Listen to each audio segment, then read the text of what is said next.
สวัสดีครับผม Hello everyone. Welcome back to Tribulations.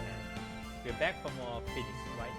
We'll see how it goes. If you like what you see, don't forget to follow and subscribe to the channel. Thank you. So we're back for the last trial of the episode 3 actually. So yeah, let's see it. So last week we finally got a lot of evidence. It's time to end this.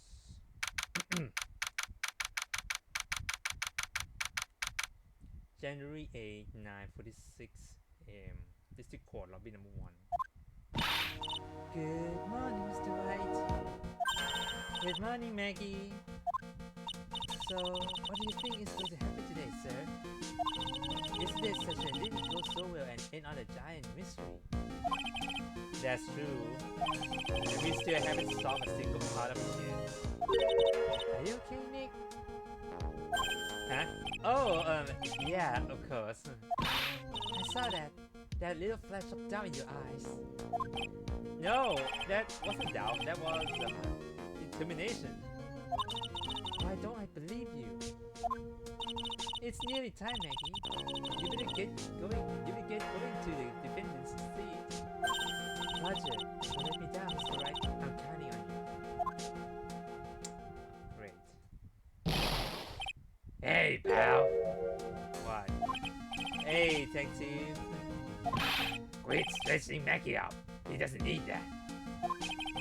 How did you know she was stressed? I was watching through the doorway. Oh, You look like you lost the case already. Show me the confidence with you, pal. yeah, we lost one of the evidence, right?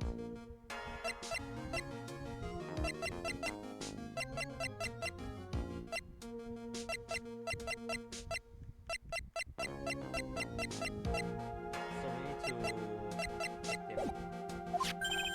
Here, maybe this help. Oh, this thing, yeah, I almost forgot about that. Huh? Are you taking up oral therapy too? Not in a million years, pal. Don't tell me you don't remember this thing. Come to think of it, that doesn't look like one of those aromatherapy bottles. This is a small bottle that turns up in Charles Binney's kitchen a couple days ago. Wow, look at all these little bottles. Oh, they are aromatherapy oil. We got so many. They were flowing on the floor. Hey, wait a minute. There's one bottle that's different from all the others. Well, what do you know? Hey, it doesn't have a label either. And it doesn't smell. So what is it? We finally got analysis result back from the lab. So what is it? Is it the poison? I'm afraid not, pal. It's medication. Oh, for the ears one, right? Okay. Medication? Yeah, for ears. Typical use only apparently. For ears. You mean... Yeah, it's a medication Glen A was using for his fractured eardrums. What was India ears medicine doing in the kitchen?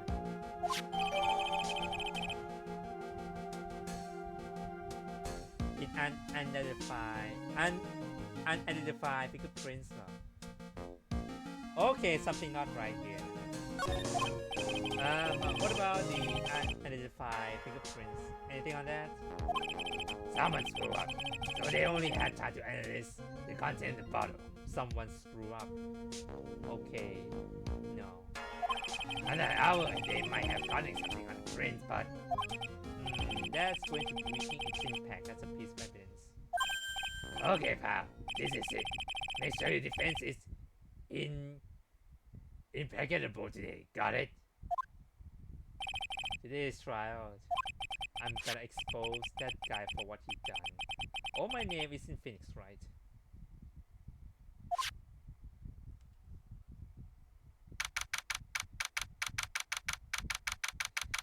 a.m. This courtroom number 4. Okay. The court is now in session for the trial of Maggie Bride. The defense is ready, Your Honor. Ready and I'm waiting as always, Your Honor.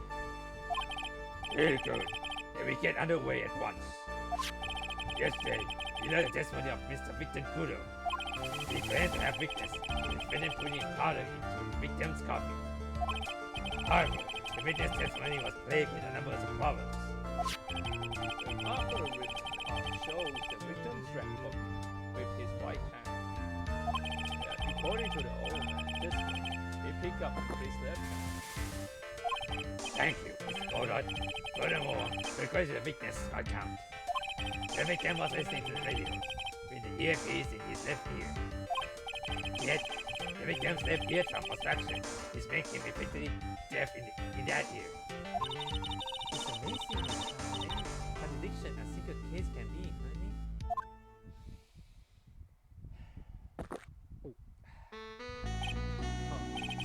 Allow me to enlighten you, Your Honor. The world, you see, keeps turning. We must turn it. You lost me already, Mr. Goddard. Only the mysterious of yesterday mystified you today. Only losing things like that. You've got to change the time. That's one of my rules. Are you implying that you will solve these contradictions? You know the answer to those riddles? The old man wasn't just throwing seed here. He was throwing us off the sense. And today I'll prove it. Well, let the first witness take the stand. Oh, here we go again. And you are... Oh, bonjour everyone. I'm John Armstrong, the owner and head chef of the Tribulations restaurant in Chante. Forgive me for asking, witness, but are you a woman? Oh la la, monsieur. As you can see, I am the perky gentleman one. On the day of the incident, you were in the Tribulations kitchen. Isn't that right? Yes, you are, monsieur. Everything feels right.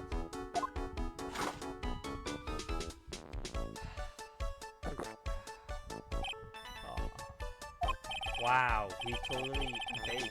Doesn't anything intimidate this guy? Well, your testimony, please, witness. Please tell the court what happened that day at Tribulations. Oi, what attorneys?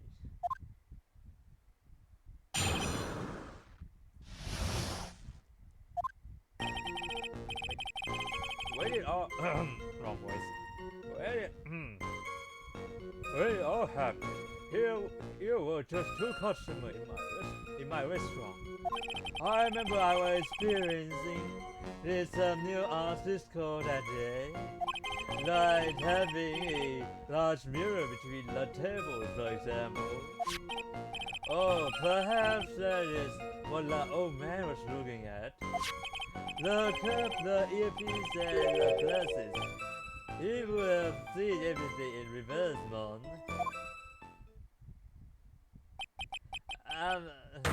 Mirror? Oh, and grand mirror. The most enormous mirror. And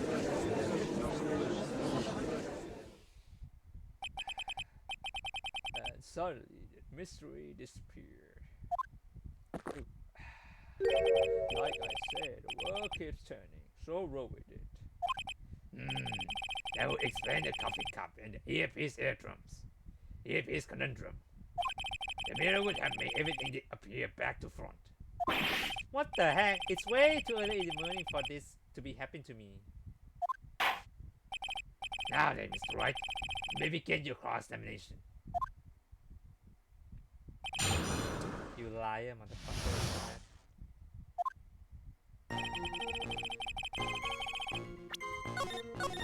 Let's say first. We get a long tonight to finish the case here. Okay, first let me read the case again. We have this thing. So someone must wear gloves, and but who wear gloves? He doesn't wear gloves, so it cannot be him. It's identified with the prints. Did someone burn the finger? Who burned the finger? Matches to advertising. Maybe him. $1 million bill for surgery payment was due last year. Okay. Experience the most thrilling 10 minutes of your life in one day. The CD. This is the wireless, right? Computer wireless. Immediate Tiger. We got every evidence on Jack already.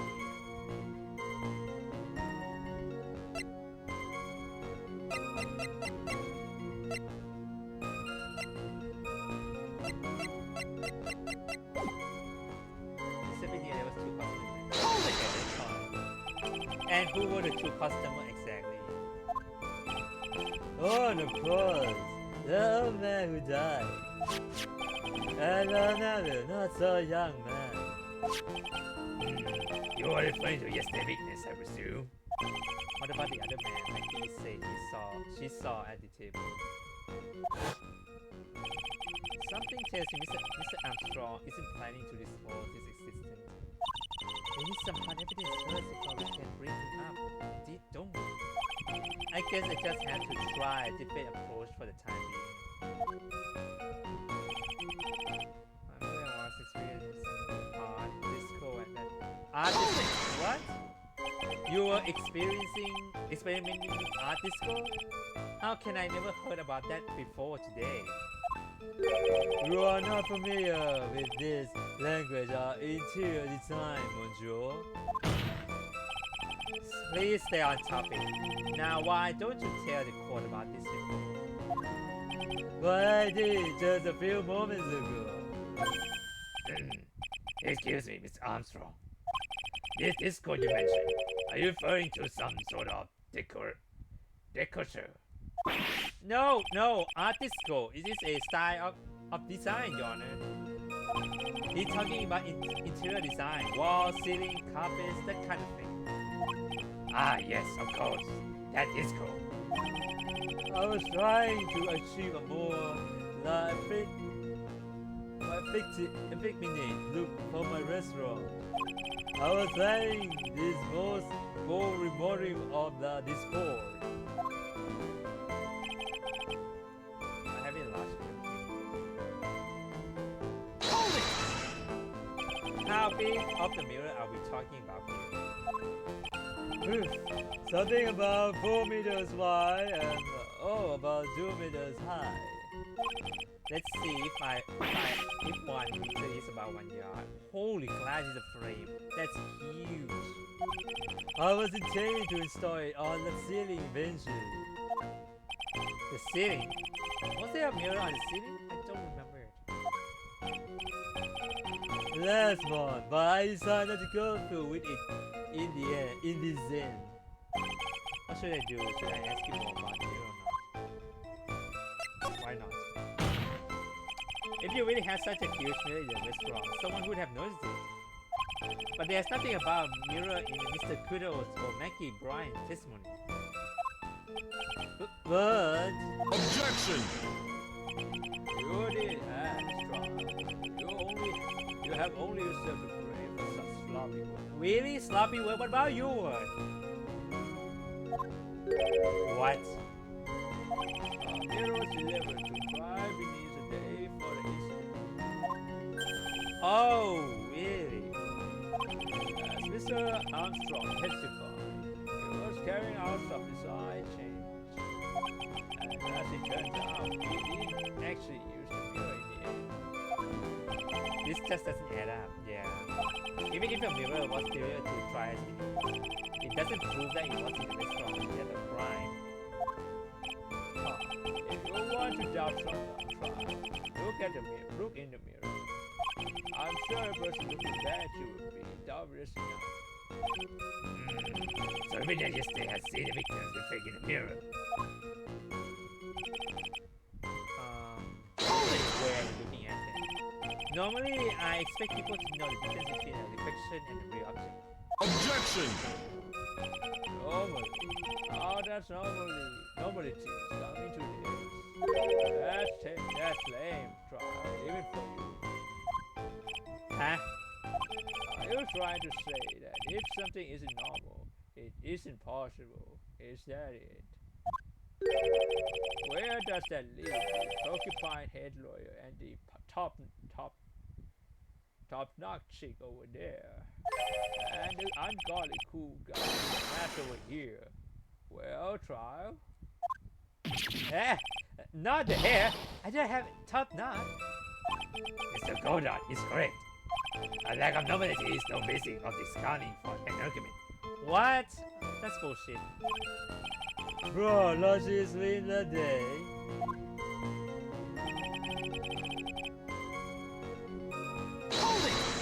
See everything in reverse. Everything? He would have seen everything in reverse? Oi. Hey, Nick, we should take a sec and think about what OC said in this testimony. I think he phrased it again. The man was saying the history of the same side to Greenland on his flesh. No question. You can lock me up if I'm wrong. I must say that he was innocent without doubt. And if he used the same hand to pick up the cup, he's left-handed. It still doesn't make any sense if he's on the ceiling now. If he saw everything he's right in the mirror, everything he said he saw on the left was actually on the right, huh? And that corrupts the power of his testimony, I guess. Or does it? Huh. It's kind of hard to believe everything the falls on the mirrors, but do you think OCD saw everything through a reflection? No. If he did, he would explain all the contradiction in his testimony. But that just made the decision worse for Maggie. There's gotta be something in that old man testimony. We just go dig deeper.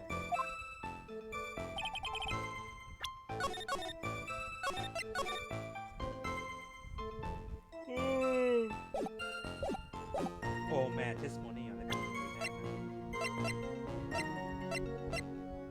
where is it?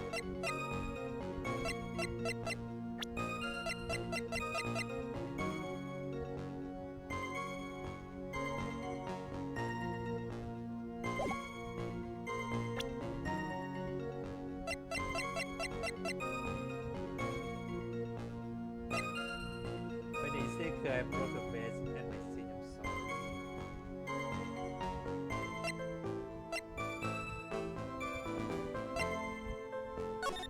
Yeah, there doesn't have any mirrors.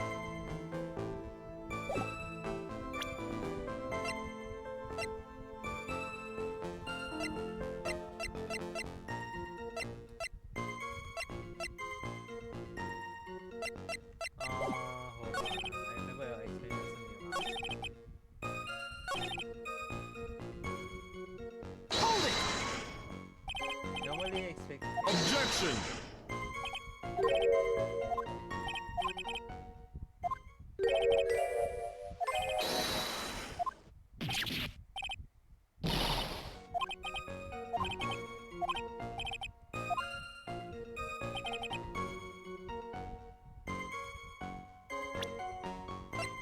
So wait, if the card's on right hand, you turn on left hand.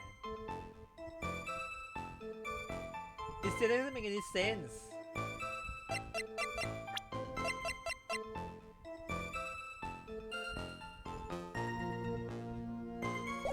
Okay, hold on. What about glasses now? It doesn't make any sense. So he's saying his glasses are on the left side. Wait, on the right side, or not left side. Objection! It's on the left side, you idiot. The coffee cup, the earpiece, and the HMD. Let's think back over Mr. Kudo's testimony for a second, shall we? The man was saying if he's on the same side of the green lens of his specs. No question. You can love me if I'm wrong.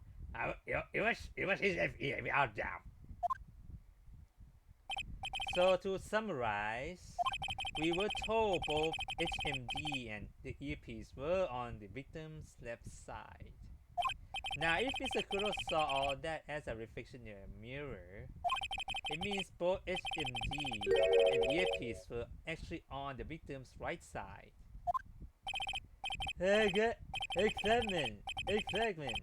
Excitement!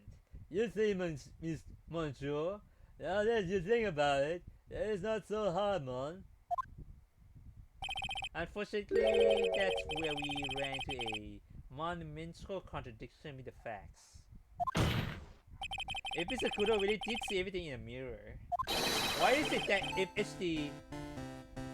HMD is now on the wrong side of his head?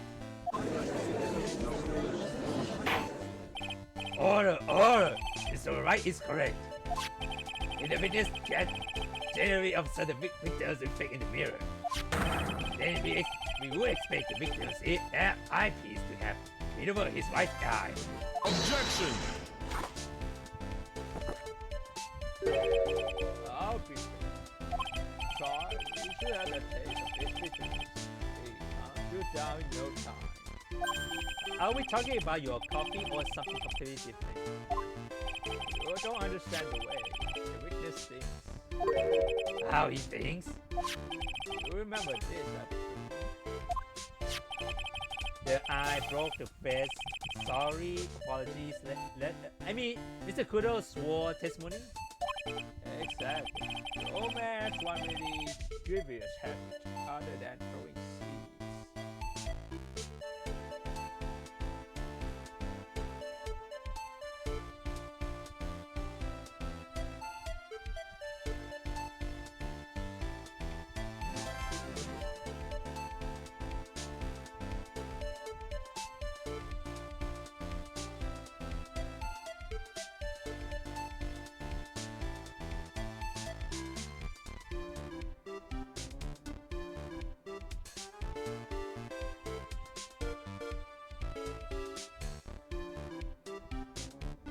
Hold on a second.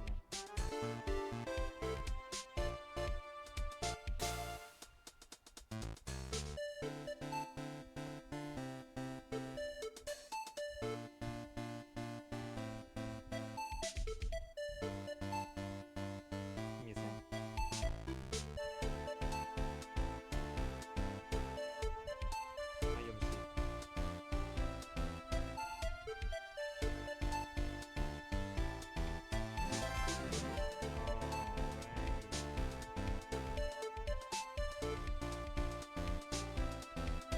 Exactly. The old man has one really grievous habit other than throwing seeds.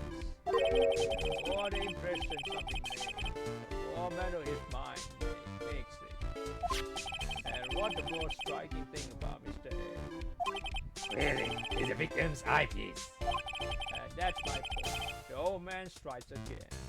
Mr. A HMD makes a big impression on the old man.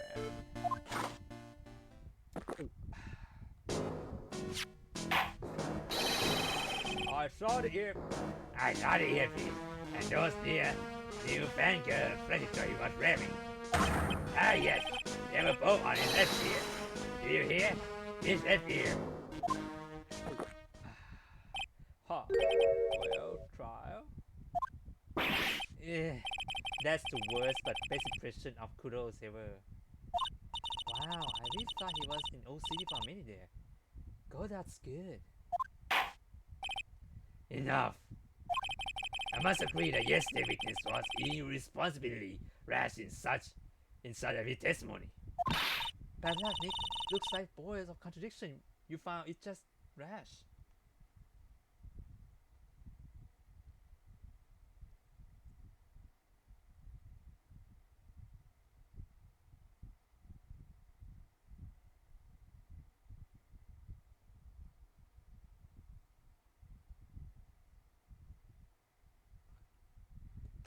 Okay, great.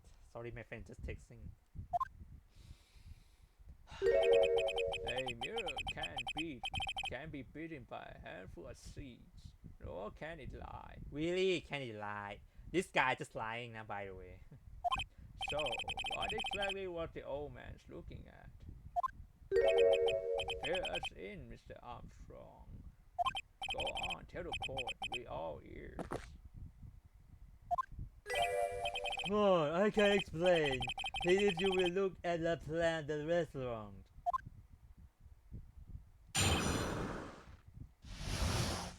The mirror.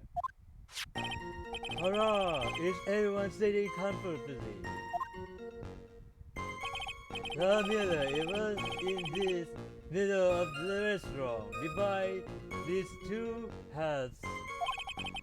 There is only one seat from which you can see an image of the victims. Huh? There was a seat at big table next to the victims. That was where the old man was sitting. I thought you say he sit there, but now you lying that he sit over there instead of. No, I don't buy it. No. After the table incident occurred, I moved the mirror so it was not in this way. But naturally, I did not touch anything else. You touch it.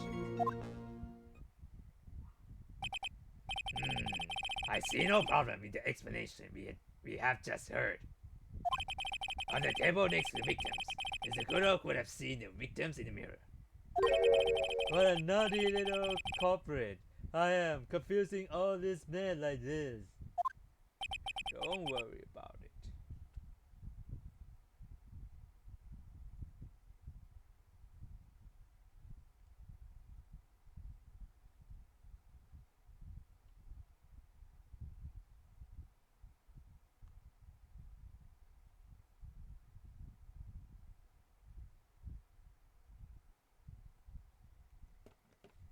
Don't worry about it. We can keep up. Except for the guy breaking out in the cold sweat over there again. Oh my god, really? Stop it. I hate that guy. You say you didn't touch anything else apart from the mirror. Are you quite sure about that? Voluntary, of course. Well, Mr. Wright, your cross-examination, would you please?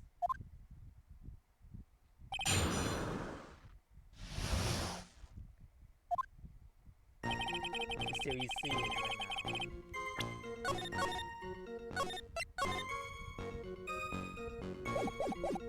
The mirror, what's the mirror in the mirror?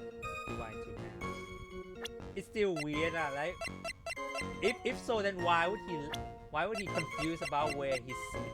It doesn't make any sense.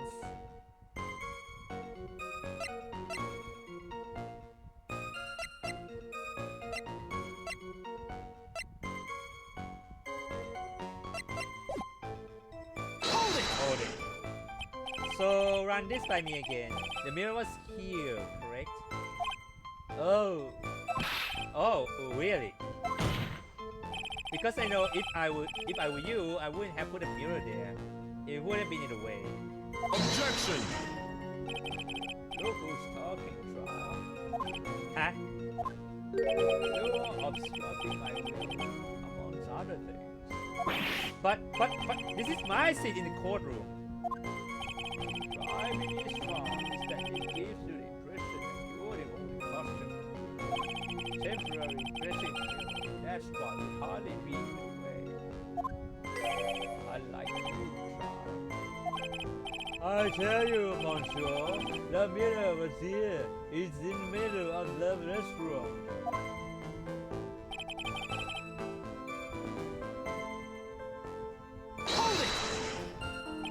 And where would that be? Oh la la, look how you lean towards me. I'm always like younger boys. Maybe I should keep you as a speed a little longer. Mr. Armstrong, tell the court what you know at once. I tried the older ones too, you know. Handsome. Shall I tease you too? I always seeing a really hot summer, so I'm afraid you'll be waiting for a long time. I think she has mocha cream skin and cappuccino perfume. Hey, I will get... Wrong voice. Hey, I will kill you. I will tell you. Here was the only one sea from which you could have seen.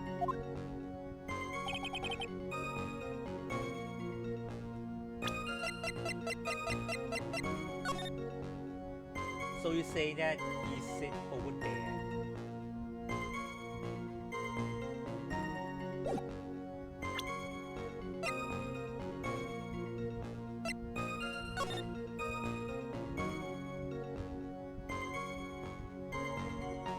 Ah. Oh, never mind. But why was he mistaking about? That's weird. He says that's him. Then.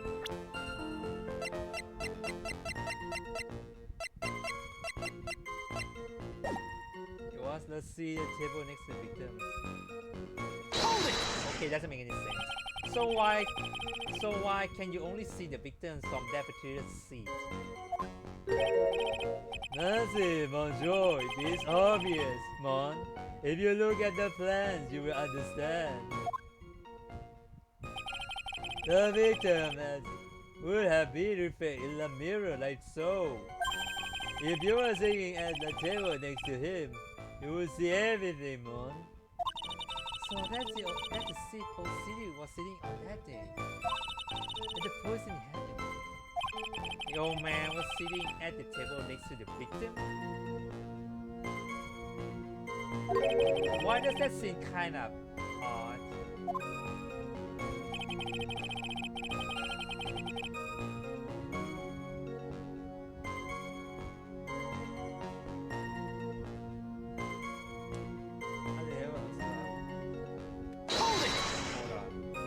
Did you move the mirror while Mr. Kuro was off calling the police?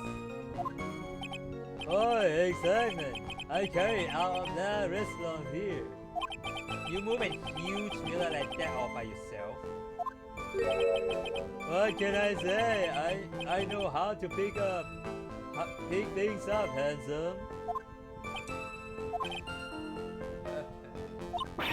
Koda's actually laughed at something.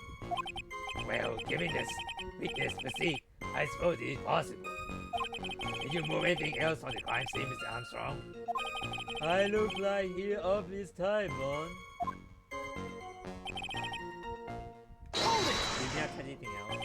Are you sure about that? I touched nothing except the mirror. That's right. Is there something the witness has said that doesn't match the crime scene? Yeah, there is. I just can't put my finger on what exactly. Huh. Suffering from a case of heartburn trial. Oh, I have just this things for that. An old recording rim and Frankenstein's. A few drops of your coffee and voila. Enjoy. Focus, Phoenix, breathe. I need to ignore those two and just find some evidence. This is pretty strange though, isn't it? I mean, nobody mentioned anything about a really large window mirror. You think someone would have put what Maggie did and either with OCD? Then the only logical explanation is that there were no mirrors inside Tribulations that day. Now I just got to prove it somehow.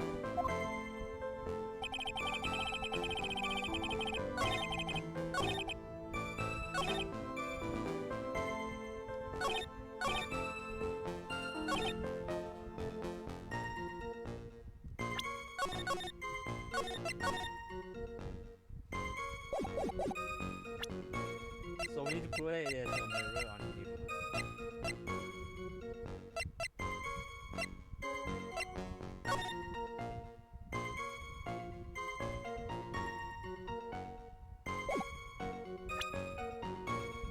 Okay, if I check this and saw the mirror, it's on the left side, right?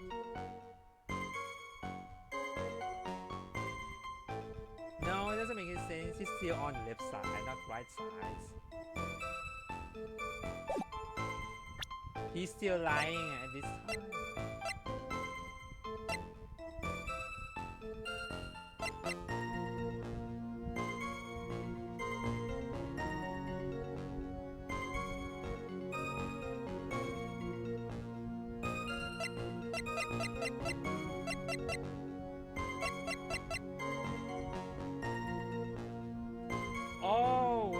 try anything else? Are you sure? Objection! Fuck, not this one.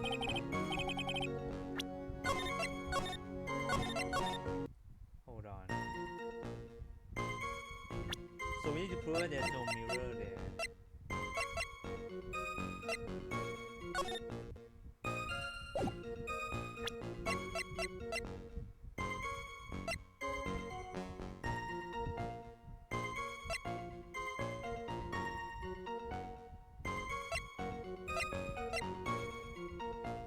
Oh, this is blueprint.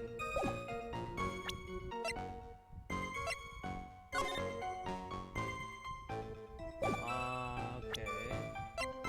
I need to think creatively now.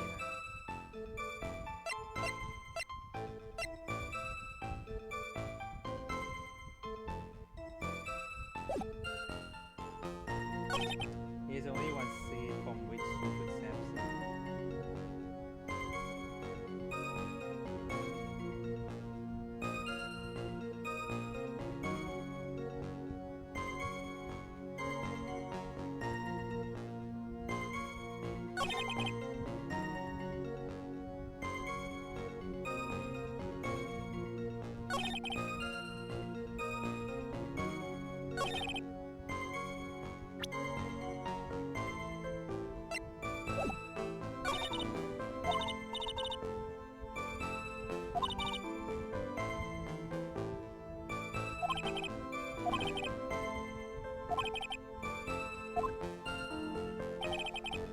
Hold it!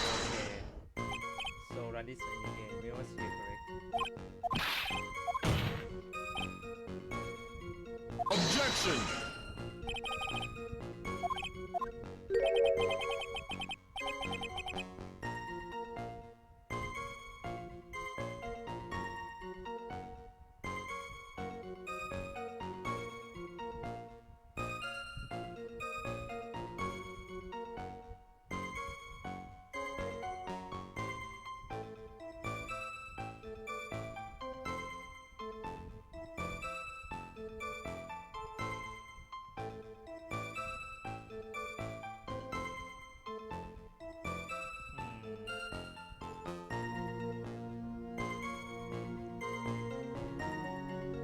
Hold on. You'll stop everyone on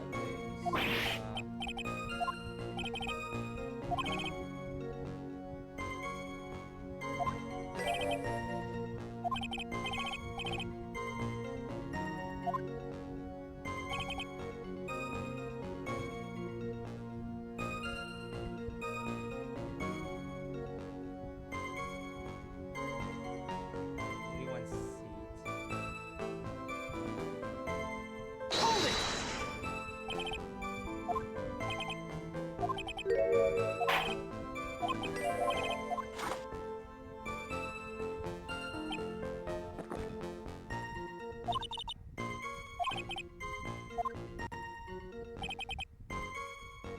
Hold it! So why are you only see the returns of that material seed?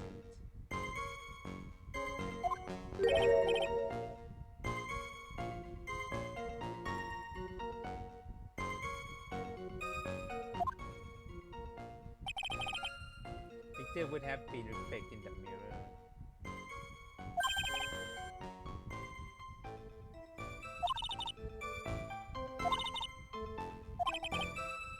The old man was sitting next to the.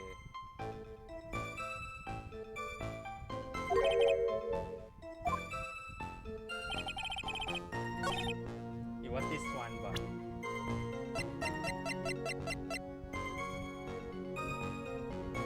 but the old man said.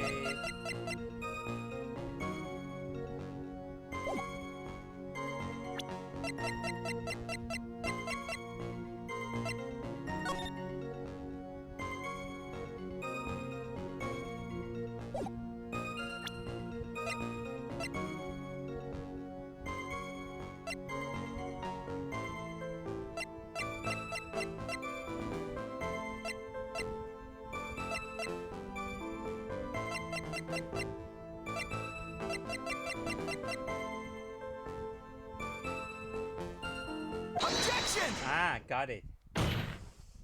Oh, okay. This piece of evidence contradicts with the testimony we have heard, Your Honor. The crime photo. Yes, this photo clearly shows something that theoretically should not exist. What on earth do you mean by that, Mr. Wright? Should not exist. Huh. Sounds like you describe yourself, trial. Really, Goddard, you're an idiot. Huh? Now then, the defense would please verify this statement. Say please.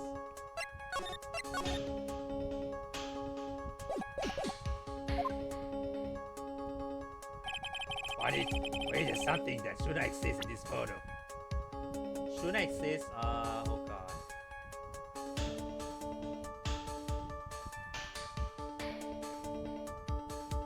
Oh shit, I didn't.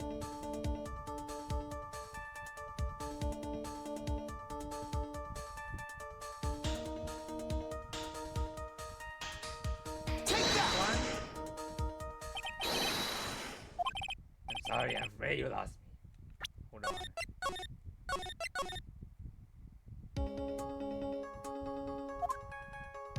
Hey, sorry, god damn it.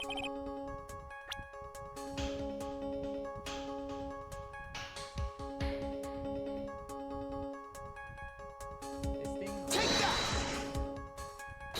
Oh, I think it's pretty obvious that this is what should not be in the picture. The best. What possible connection does that have with this witness testimony? His Kudo say he broke his own face.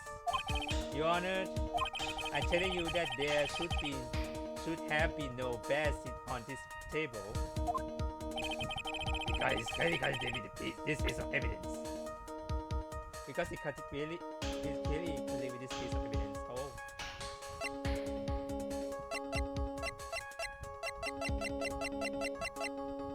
Take that! This one, okay. I got it. Woo! There is one thing that was clearly demonstrated by yesterday's testimony. Mr. Kudo broke the vase that was on the table where he was sitting. And yet, as the court can see, there is an unbroken vase on the table next to the victim. Why? Because Mr. Kudo was not, in fact, sitting at the table next to the victim at all. Objection! Don't be an idiot, trial. That's impossible. That's it. The only one Kudo could have seen the victim's reflection. Exactly. There is only one conclusion we can draw from this contradiction. There was no mirror in Tribulations that day. Your testimony, Mr. Armstrong, is an elaborate lie. What do you mean? Objection! Don't try to confuse the court. Obviously, the witness cleaned up the past. While the police were taking their time getting to the crime. Objection! Unfortunately, Mr. Koda, that doesn't quite work for me. Mr. Armstrong already testified to the contrary in his own words. I did not touch anything else except the mirror.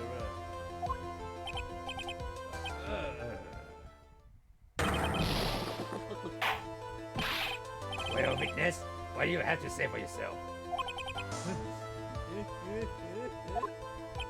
I was right. There was no mirror in the restaurant that day. In light of this revelation, we return back to the original problem. Why did the victims have an earpiece in the ear in which he couldn't hear? Only get one shot. There's no turning. You want to claim that you wasn't in the trial. And this follows all you. How do you explain what the old man said? How can I explain that?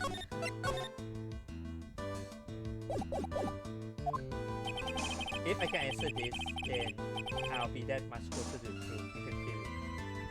Are you going to be okay? Can you really solve this contradiction, Nick? Save again. Constant save, motherfucker. There's more than just this one contradiction, Maya. What? What? More than one, no? So why is on the left one? I don't get it.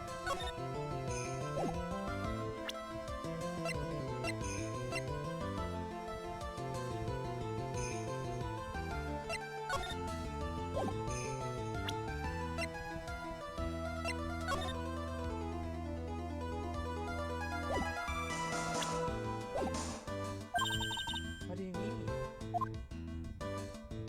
Remember what Maggie told us? Okay. There was another man at the victim's table. And there was a sample CD on the victim's table. It's all flies in the face of Mr. Kudo's testimony. Huh?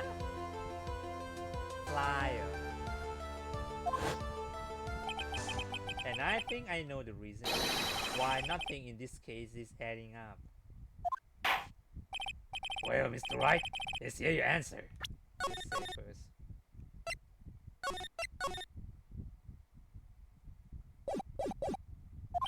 Yes, Your Honor.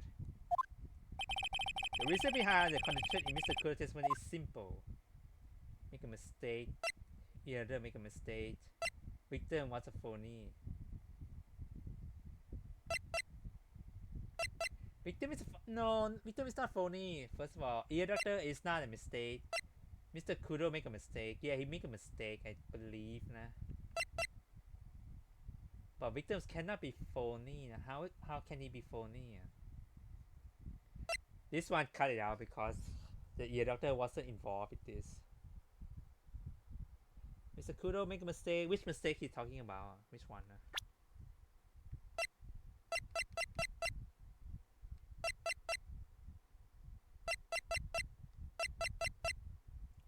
Don't tell me that this is his fingerprints on it.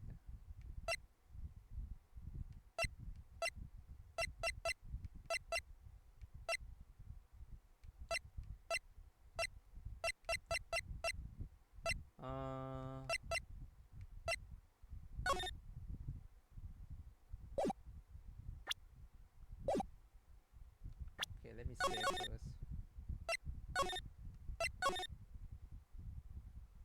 The CD. Victim was victim.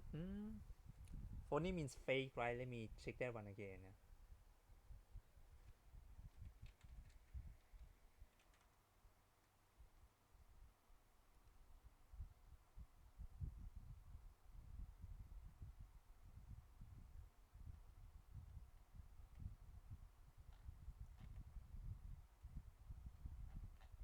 Okay, let me find the definition in Thai. Give me a second.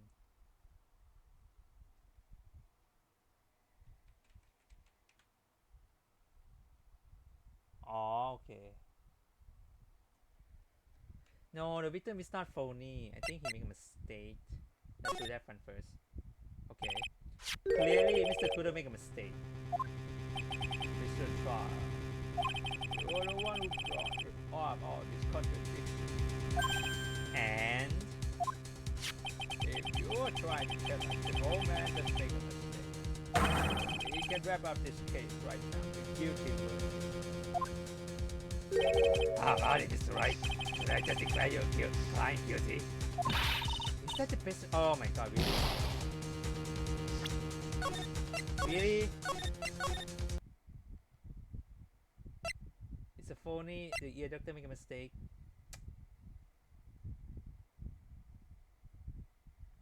Victim? This case is riddled with contradiction. Yet there is one very simple answer that clears them all up. And what? And why is all phony? He's not the real. What's his name? He's not the real, right? He's not the real Glenn Egg, right? Or maybe he's. I'm not sure.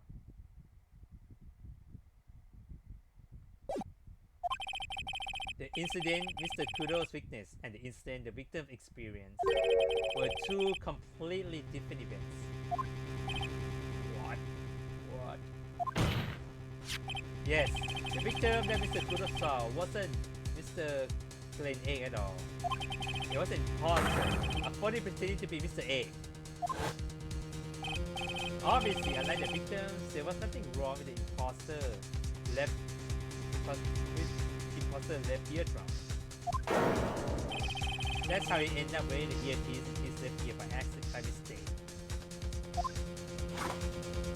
No, still not. Oh god. Oh, right?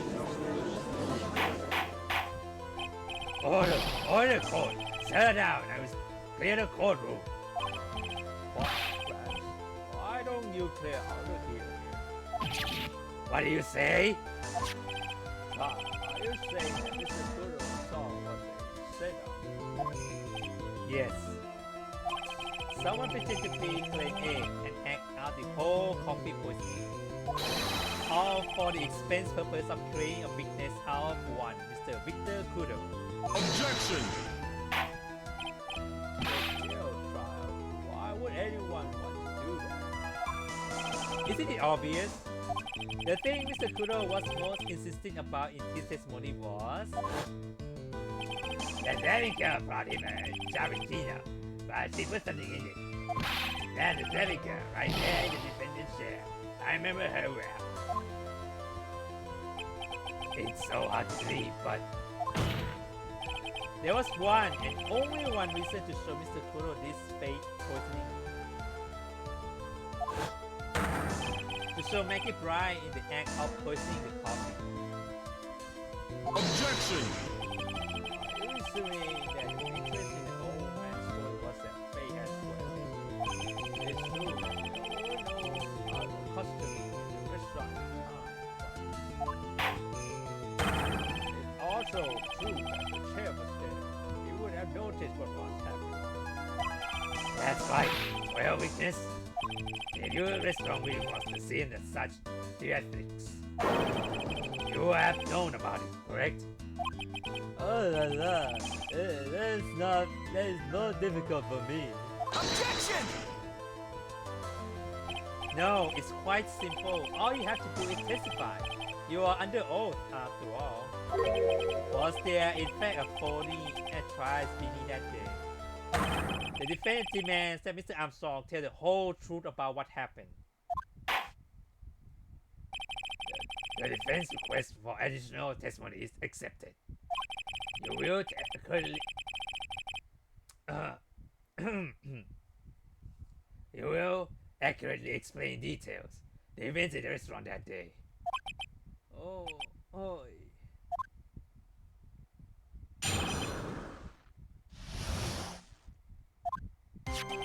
That Victor, once again, he came to my restaurant alone. I remember the old man arrived not long after him. There was no other customer. When he got word he wanted the laundry on, he became very excited. It was a positive 5 minutes later that the positive incident occurred. Come on, here was no time for phone to do the acting. No time at all. Enough time actually. So, just so we're clear, there was no mirror in the restaurant after all. Can I see that one again? So the video begins at 1:30.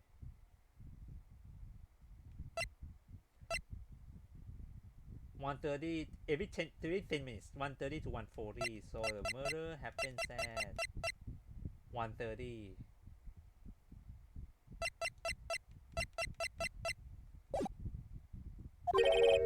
Officer Demand Harden, forgive me, Your Honor.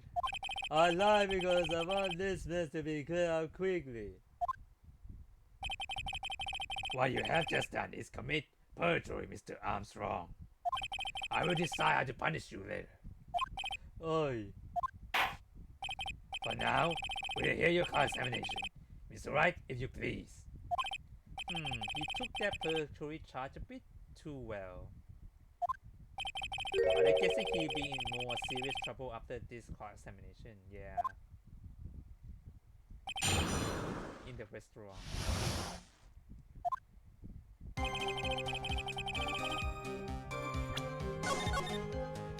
So he can came in before the murder happened, the fake. So he was the fake one.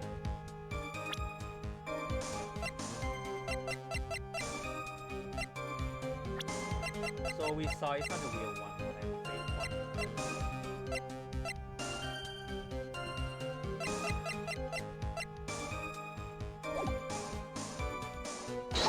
Alone, huh? Was he alone at his table as well? It's sure, oi. I saw him from the kitchen. Yet the defendant Miss Brian, but it's different though. She swear there was another man at the victim's table. Objection! Unfortunately for you, yesterday witness also testified that victim was alone. And he's lying. No, seeing you so like that reminds me. Certain coffee with a sweet bite.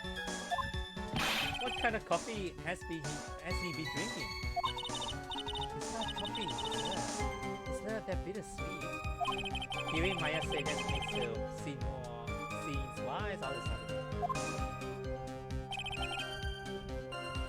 Hold it!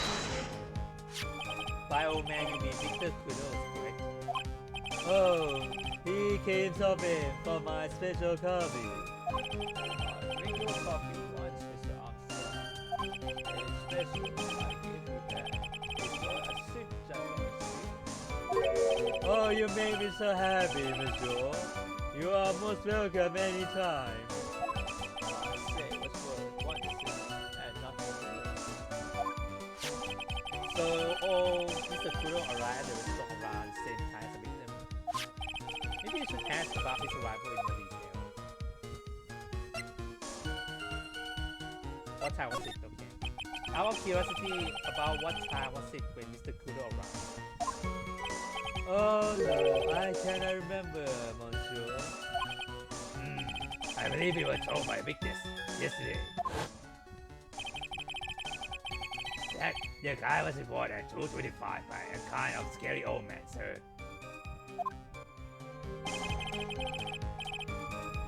Does that perhaps jog your memory, witness? That happened about 20 minutes after he arrived. So the victims have arrived before 2 p.m. and 2:10 more. Just after 2, eh? Thank you for your help in jogging my memory, monsieur. You are wonderful. I can't sit here all the time, do nothing now, can I? The entire day will be added to the witness testimony.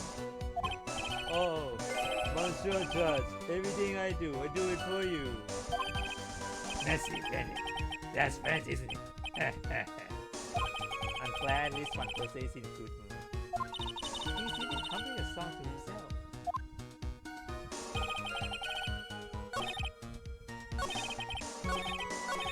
Hold it! Okay. Are you actually sure about that time? When I think really hard, I am sure it was just after 2 or it's the time and stop serving the menu. Quite right. Always late for lunch when the restaurant are serving their specials. I've been known to win up the case early just to make it on time. I guess you could never get between a hungry judge and his lunch. Oh, would you look at that? It's almost lunchtime already. Witness, get on with your testimony, please. Hold it!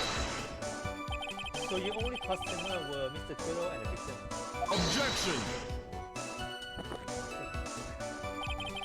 How many times do you need to ask the same thing in trial? You never catch me drinking the same lane twice. Huh? You're trying to establish a precedent of only victims to the ritual.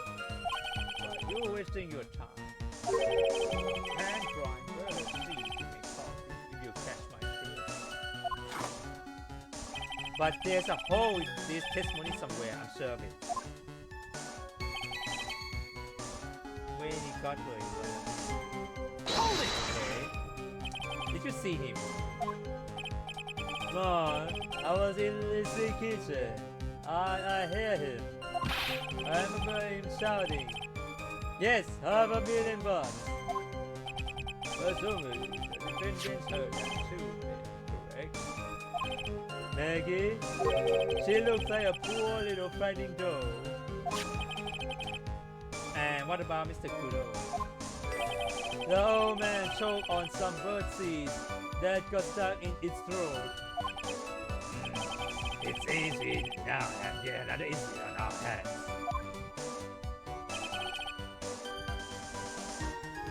Five minutes. Hold it! And what were you doing at that point? Without any customers, you must have had time to kill. I am multi-talent woman, monsieur. Sorry, what do you mean? Here is the renowned chef, Jeff Armstrong, and the tragic poetry. Contrail Armstrong. What? Clarence! Talents. Oh, I was writing a poem. An angry tale of a chef in $500,000 of debt, cooking for a man who won $500,000 on the lottery. It is called Portrait. It means why. Perhaps I could recite it for the court. Please don't.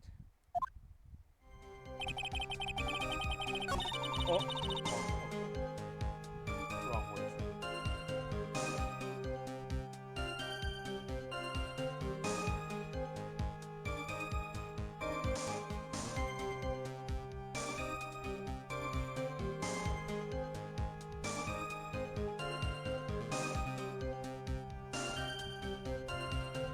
Okay, I actually press the wrong button. Okay, never mind, I can please undo.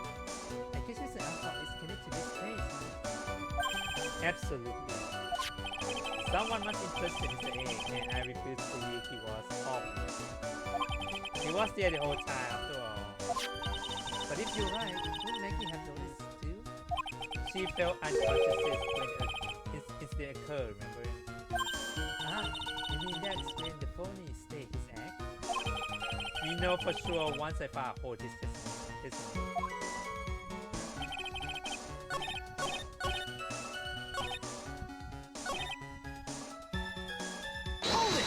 What's what's happening? You mean you'll contact the police as soon as his incident occurred? I asked the old man to call from the payphone. By your own judgment trial. The purpose of this phony witness, the poor man was so the old man would see it. In other words, once it's occurred, this opportunity will completely disappear. Indeed. Then, it seems the shadow of doubt has been lifted. In cafe?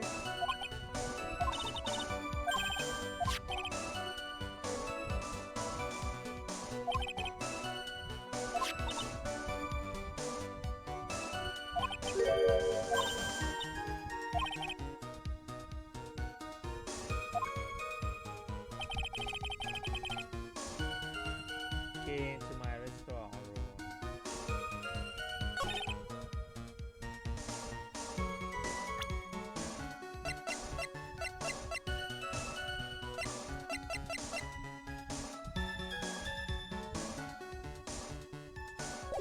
Hold on, let me save first. Because you are lying. I know you do. Objection! You're lying. I'm afraid I finally got you, Mr. Armstrong.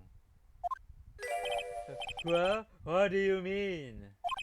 At the time in question, the victim was listening to the radio with his earpiece. The show he was listening to was Millionaire Radio. Each week, they announced the winning number of the $500,000 lottery ticket. Oh, that must be the show, man. I was listening to. I can't see any problem with your testimony, Mr. Wright. I wonder. You say the victims arrived at your restaurant at after 2, correct? Oh, I'm sure of it. I remember it perfectly now. I know it was that time because I just finished serving the lunch menu. Get to the point, pal, if you have one. That show is broadcast live at 1:30 p.m. and is claimed to be the most thrilling 10 minutes of your life. It's on the air at 1:30. Now, supposedly, the victim made some noise when it was announced that he had won. And yet, I don't believe his cry of joy would have occurred after 2 p.m. Because the show already finished more than 30 minutes earlier by that point in time. None. This victim we've been told about has done nothing but the impossible.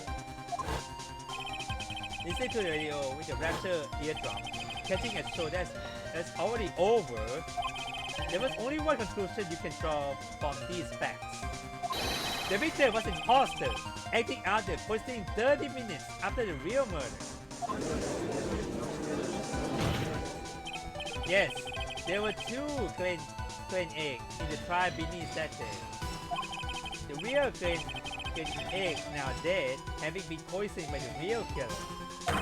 And the phony clan egg acting out the event for Mr. Kudo to witness. It certainly seems that way.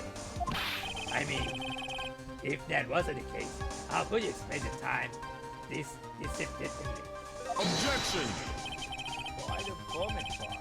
You were almost on the roll.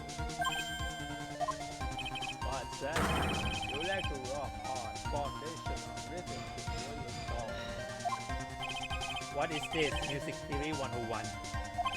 Let's recap. According to your imaginative theory, it's now just after 2 p.m. The phony egg was performing a play for benefit of Mr. Kudo. Now, how do you explain this? Where the real playing egg? I don't believe I had to spell this out to the court. However, at that time the real clan egg was already dead. That's certainly the obvious conclusion. Objection! Thank you. That's exactly what I was hoping you would say. What? Now, I'm sure you can prove this theory. Can you explain where the missing corpse is? The missing corpse? According to the old man's history, there was only one other customer there. If that customer was the phony clan egg. And where did the killer hide the body of the real victim?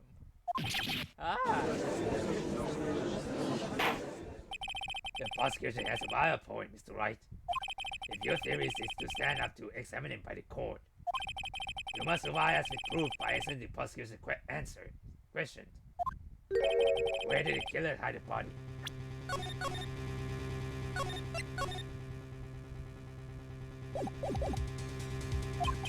Yes, Your Honor. No conjecture, trial. Let's hear some facts for once. Show the court a piece of evidence where the body was hidden. Evidence? What is the intentionality of the sentence? I thought I had him in that contradiction. But he turned it all around and backed me into the corner instead. Well, Mr. Wright, the court will not hear the defense theories and evidence.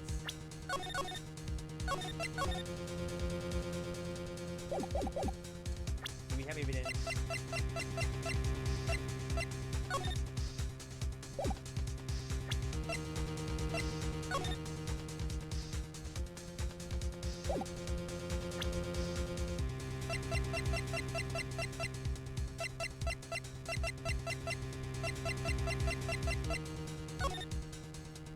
I mean, this is the real claim. That's the real corpse.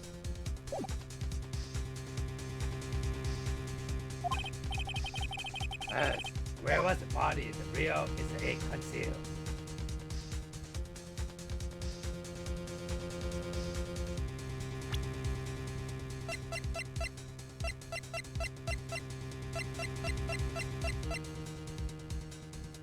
There is the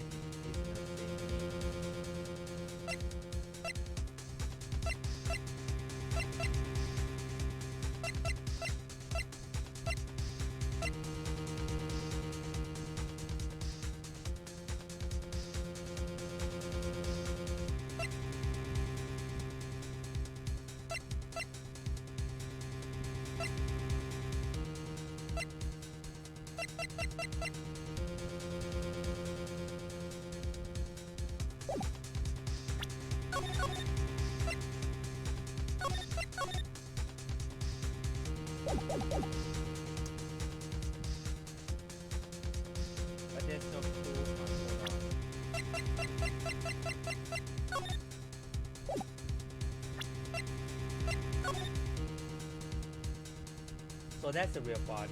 Must be inside. Or outside. Well, I'm not sure though, but it's not.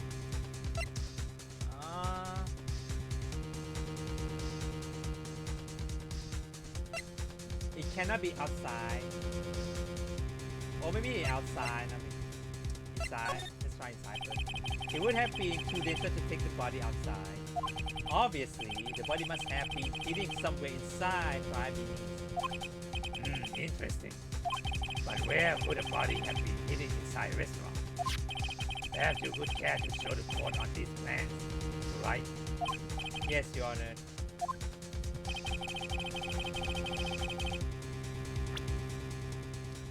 In the kitchen, I believe. The body was hidden here. I see. Nice proposition. Nice supposition. But the real question is, can you back it up? Where's the evidence to prove the body is hidden? Oh God. Okay.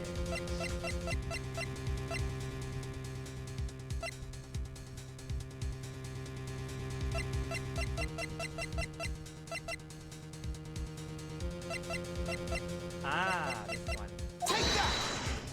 This one. Mr. Armstrong, do you recognize this bottle? None. Mine. I have never seen that ugly bottle before in my life. I only use the very best bottle, monsieur. The highest quality only for me. Where was that bottle, sir, Mr. Wright? Interestingly enough, Your Honor, it was found in the kitchen of Tribulations. Eh? What? I only ever use this bottle of my aromatherapy oil. No, but this bottle doesn't contain aromatherapy oil, Mr. Armstrong. No, it contains a medication. What kind of medication? I'm sure everyone remembers, don't they? That Mr. A visited a logical clinic and was given medication that day. You can be serious. The defense has the content of the bottle analyzed and I have the lab results here. The content of the bottle was matched the prescription that was given to Mr. A. Great egg murder hit the body restaurant kitchen, at which time this bottle fell out of the victim's pocket. Mr. Armstrong, when the incident occurred, didn't you say you were in the kitchen? Molly? Yes, you know what I'm about to say. It was you who hit the victim's body. You did a fine job pretending to defend my client, Maggie Blind, however. You were setting her up to take the fall behind the poor girl's back.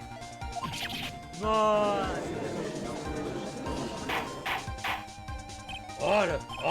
It's an extraordinary development. Witness, did you murder Mr. Great Egg?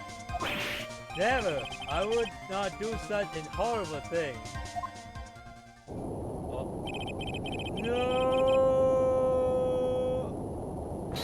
Oh. No. Wrong voice. No! Mr. Goddard? The bitterness. No, the bitterness. Every time I get lights, always down a mug of coffee. That's one of my rules. Do you have a size idea how many cups you have by now? And I like to do the same to the person who lies. I like to take them down with my empty cup. Oh. Listen up, Michelle. How about brand new flavor beer? My heat defeated bread. Demand pardon. Please, you must hear me out. This is a trap. Listen to me. For a favor. Yo le hablo de español. Miss Armstrong and Parfemo in Spanish. I'm only going to ask you once. Did you do it? Man, absolutely not.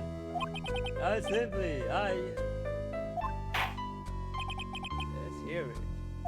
You got one shot, right, Gramps? Witness, always permit you the chance to make one final statement. If you lie under oath again, the golden coffee mug awaits you. And that's my gravel. Oh, it is clear. What do they always say in the movies? I got a bad feeling about this. Very well. Begin your final testimony, Mr. Armstrong.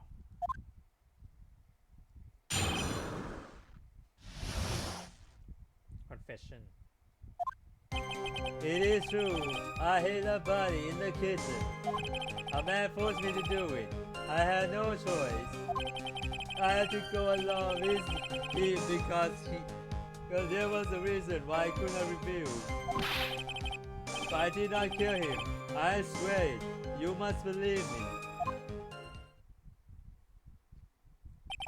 You were forced? By who?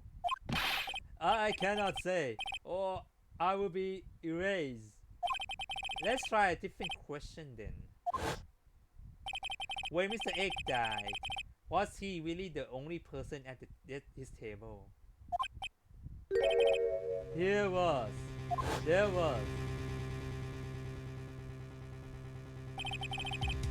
was another man. I knew it. And he was telling the truth. You make our assignment to witness now, right? There's just one more thing I need to do. I gotta break this guy and get him to tell us the name of the real killer. Confession.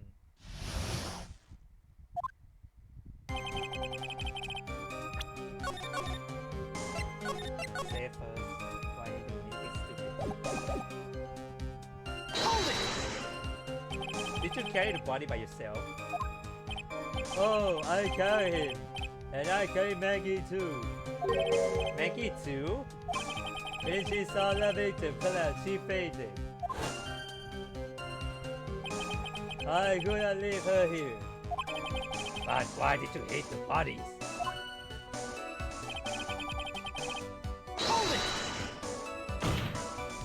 What man? Who was he? Come on, I cannot say. I fear for my life. He's really scared. You just have to put the word in his mouth, eh? Yeah, you're right. If he won't tell me, I tell you. But why would you go along with this man?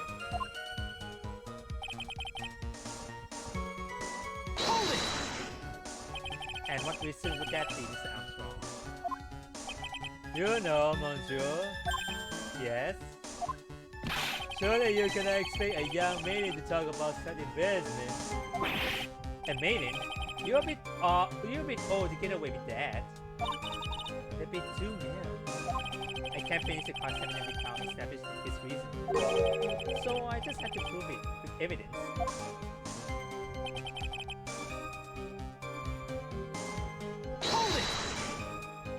So you were claiming that all you did was hit the bodies.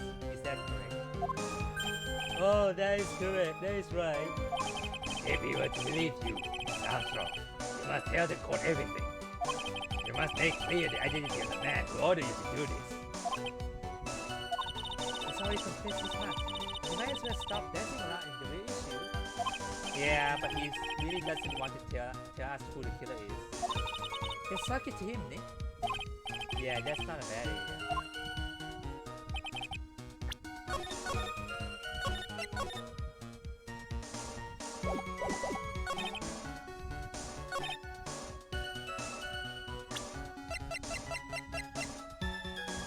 Objection! There you go. You have a $500,000 debt, don't you? $5 million? It is true, Mr. Armstrong. Oi! So, 2 I was weak, and I borrowed the money. This is Mr. Armstrong, Achilles heel. That's why you won't refuse anything you ask of you by this man. Take that! A $500,000 loan by a black market loan shark. And you have no way of paying it back, did you? That's why you were forced to do anything this man told you. Oi, it is as you say. Mr. Armstrong. The tiger. He told me he was going to use my restaurant for business vendors. On that day in question, he was meeting the victim to demand that he repay his loan. I don't know why it happened like that. I just did what he told me to do. I had no choice. I carried the body and like unconscious Maggie out the dining area and into the kitchen. After that, I was trying to forget what I just saw. I think we can safely say that man who forced your hand was Mr. Florio Tigra.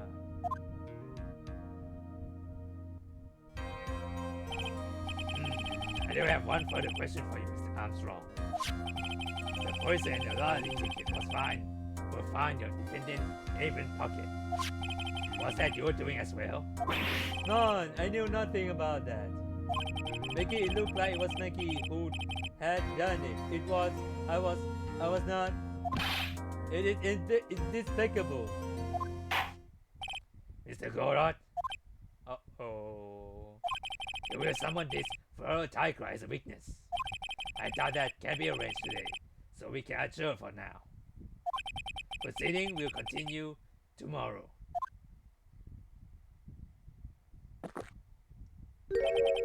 30 minutes. What? The drive will go on. I'll see to it myself. I need half an hour to get that guy on the stand. Not a minute more. How the... Don't sit back and relax yet, child. No one knows if that sheriff is really telling the truth or not. These trials will still go on either way. Very well. Your request is granted, Mr. Godot. We will assume this once Mr. Tigra is ready to take a stand. Until then, hold it true for 30 minutes recess. Alright, we will finish this case. Well, that was not too bad, nah.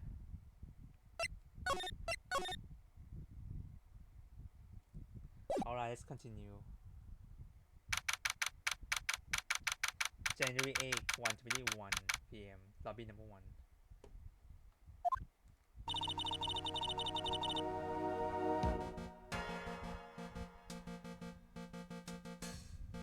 Hold on.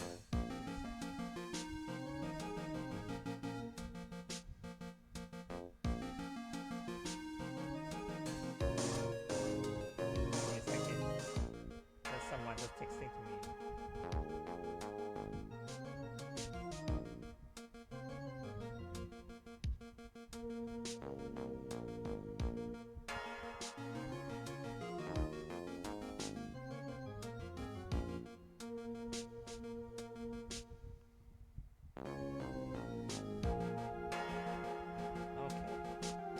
So we finally go to see that tiger in the sand.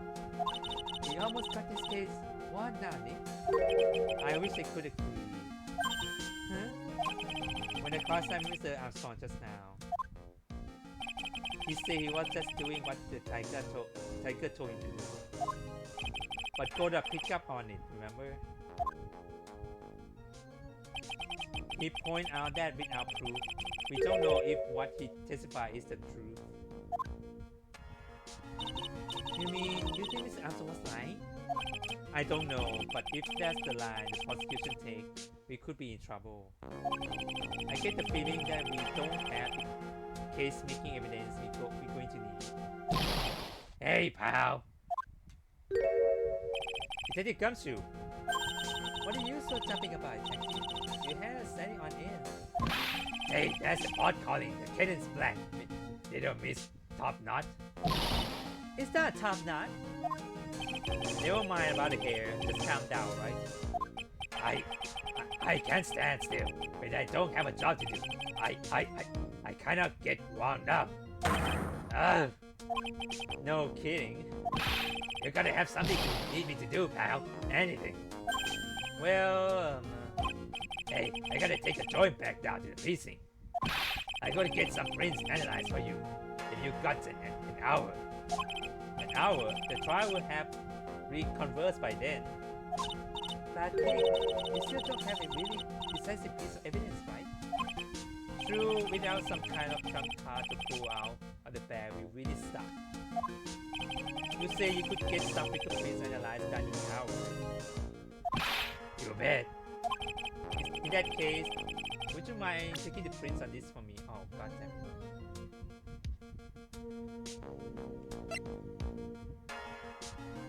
Take that! Are you going to... Anyway, could you find out whose prints are on this? Oh, hey, that's a small bottle I gave back to you this morning, right? Yeah, I think it's time we solve the last mysterious of who the prints on it belongs to. Sure thing, pal. Actually, they've been barking at me too. Yeah, I think that's the only thing that we don't have fingerprints on.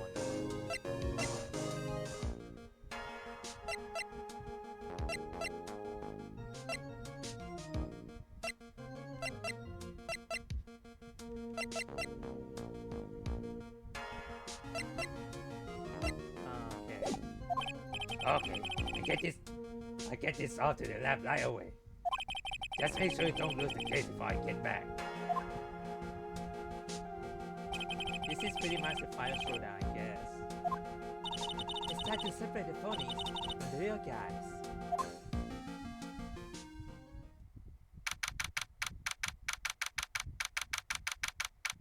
January 8, 1:56 p.m. District Court, Courtroom number 4.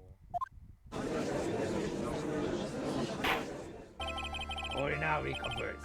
Mr. Laura, did you find this Royal Tigra? I even came him for you. It was a free cop's job. No problem. Tame him? The guy's name may be Ferraro Tigra, but come on. He really liked it. He captain, he still fights. Very well. Please show Mr. Tigra to stand.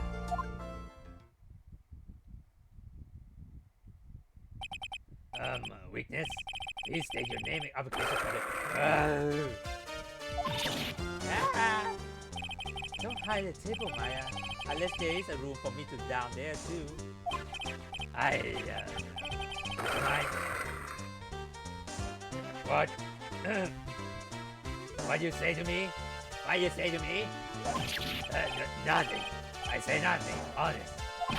Who could have guessed that Pierre would induce a bad Brooklyn accent in the judge? I got business to take care of, you hear me? Hey, who the hell caused me to this hole? Was it you, Spikey? No, of course not. It was the judge. Your Honor? Oh dear, I say that I've dropped my pen. Where on earth is it? Don't mind me, just carry on with the proceeding as normal. That's it. Be doomed. Maybe you didn't hear me. I say, who the hell was it that called me in here? There's no need to shout. We can all hear you. What you say? What you say? What you say? What you say? Okay, what you say? There is no one struggle to guard the snare, the relentless snare of the law. I'm one, and I'm the one that hauled you in.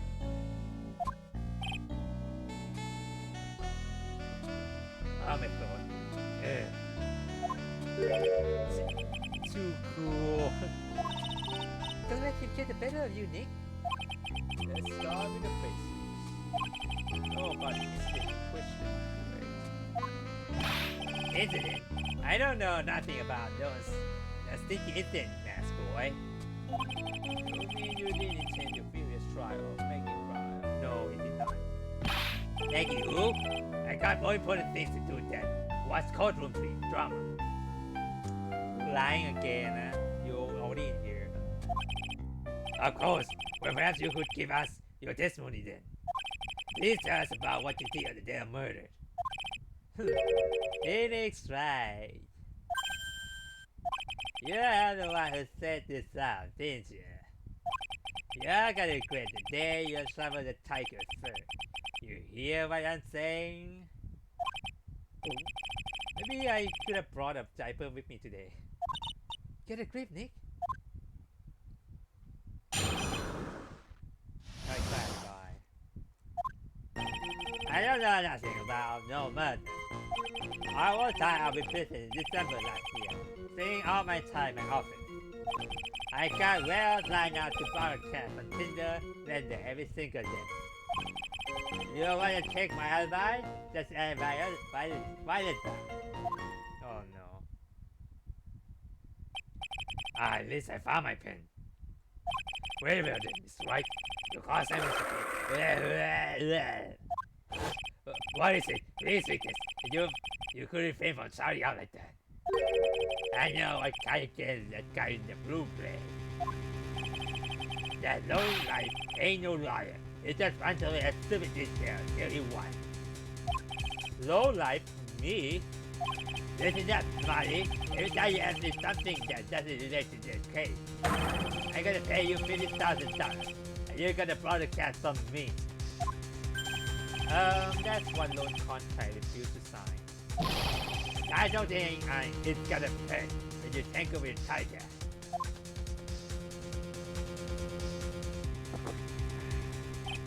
I love a good spectator. Just a minute. That's really not. His weakness is, how can I put it, a hungry tiger roaming the urban jungle. Get on his bad side, eat by everyone's head off. Very well. I have no choice but to impose a penalty system here. Huh? You better be listening. I say I got business to take care of. Big business. And I don't spit now. I ain't gonna catch myself. The court will impose a penalty for any element pressing. Huh? Even pressing? Oh my god, really? Keep that in mind as you begin your cross-examination, Mr. Wright. Yes, Your Honor. You can do it, Nick. Come out from under there already, would you, Maya? So I cannot do pressing anymore. Great. Let me save first. Really, I cannot press anymore. Cannot do this anymore. I don't buy that you haven't even heard an incident that occurred at Tribulations. Yeah, you got a big mouth, right? You are trying to say I was in some of it? Is that what you're trying to say? Where'd you prove it? Evidence, yes, well... Before I tell you to make an accusation call, you must have evidence. That's from loan shark to lawyer. A beginner's guide, yeah? Ah, I see you're the studious type, Mr. Tiger. Very good. Why don't you ask him to represent you sometime, Ryan? What should I do? Leave it for now. It's so to testing without knowing where they may hang out. Would you mind repeating this money from the beginning, please? My time is here. You're gonna remember that. If I miss that bus, someone's gonna pay.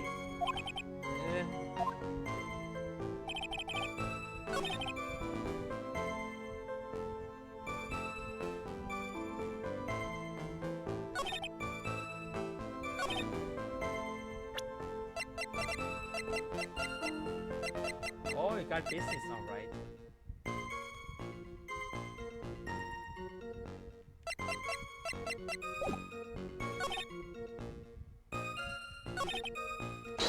Order. Are you sure about that? We're talking about 1 month ago, you know? Just say this is.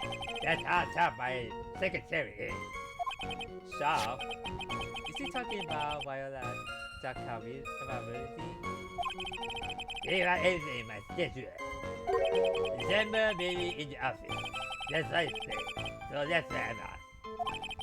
That seems like a rather sketchy schedule. There he goes again.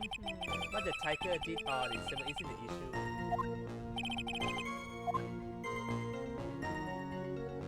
That's harder. Mr. Tiger, What do you want? if you wouldn't mind going into a bit more detail. Objection! Is he a dead end trial? You know, remember the rules. Objection! No, it's essential that we establish the weakness alibi accurately. I agree. The victim was killed on December 3rd. Were you in the office that day too? Maybe you and agency. Of course I was. I was set foot outside. I am reading all day with a bunch of cats wanting to do business with me. I ain't never seen that young kid before. I do believe the witness last statement was important. Mr. Goddard, if you could please. Mr. Tiger, the court has to add that last testament to your testimony. Don't let anyone beat you. Be a man, Your Honor, and ask him yourself.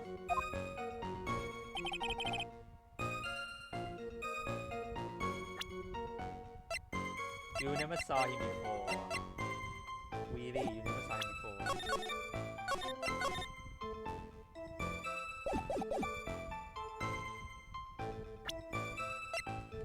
What about this thing? Objection! Mr. Tigra, you claim you didn't know Mr. Glen Egg, but it appears that Mr. Egg knew you. What? What? Mr. Egg left this little note on his calendar. Meet with the tiger and the date December 3rd. December 3rd? That's the day of the murder. So, Mr. Tigra, I suspect that you did indeed know one Mr. Glen Egg. Because on the very day you met with him.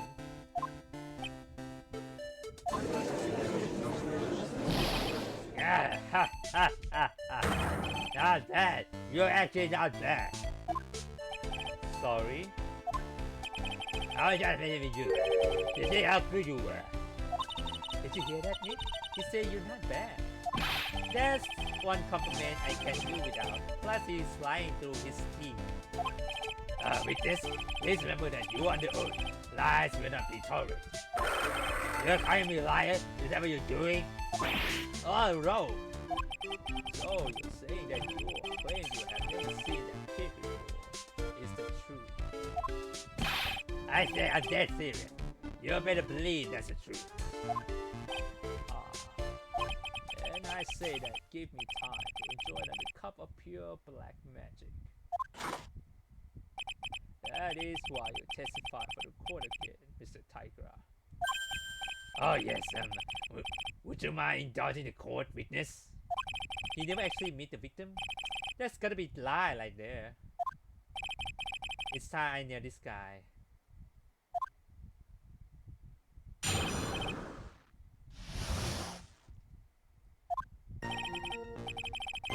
I ain't no liar. I never met Glen Egg. There was some lame guy with that name, though, wanted to borrow cash from me. I borrowed cash from him. I said I'll meet him with a guy in my office. Linda. I wait around for him, but he ain't even ever show. I ain't ever been to that diabetes joint you was here. Oh my god, you lie again. I see. That's all seems perfectly logical. You have arranged to meet with the victims, but he didn't show up. I heard it's pretty hard to keep appointment when you're dead. Well, let me get you cross-examination, Mr. Wright. Yes, Your Honor. Yeah, I tell you, I got a big deal going down today. I ain't gonna make my bus now. I gonna have to take the express train. That bill goes straight to you, right? Ugh, why the fuck?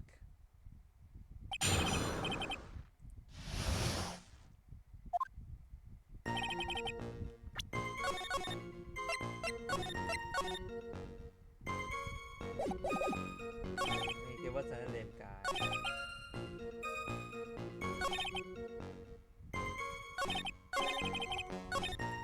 Okay, this is gonna keep on. And yet, your name was written on the victim's calendar.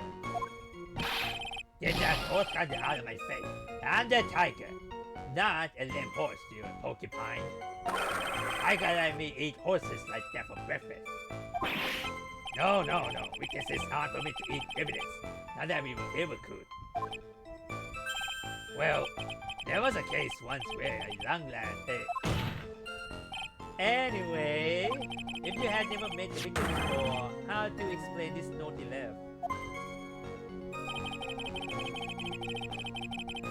There was some lame guy named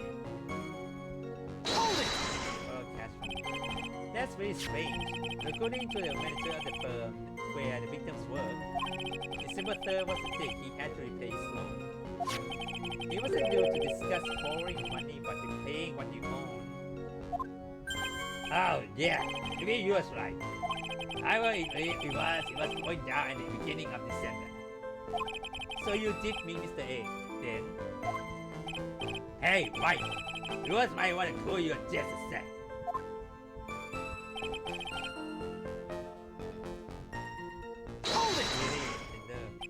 So your meeting wasn't supposed to be at Tribulations then? Why would I go to the dump like that? If I want to talk to my client, I got an office day off for the job. I got the best punching bag you will ever saw in there. Not exactly a professional office you got there, you know. So you were in your office on the day in question.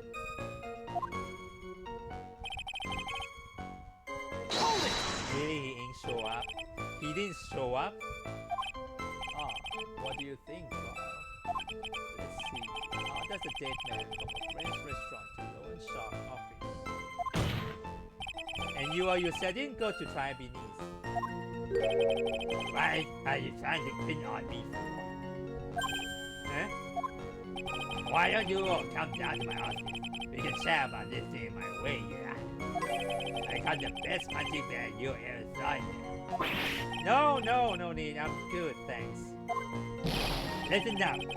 I ain't got nothing more to say except this.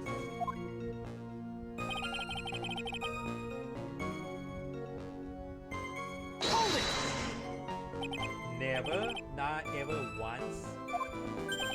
Not even once. Was in my office that day. The day that went down. I didn't put no poison in no kid's coffee. Capish? Capish? You think he really didn't make mistake head? Not likely. Because I convinced this guy behind the whole thing. So you mean that whole testimony he just gave was a lie? Of course, so you can't afford to keep him trying to think of ways to plug the leak in it. I got to near him while I still can.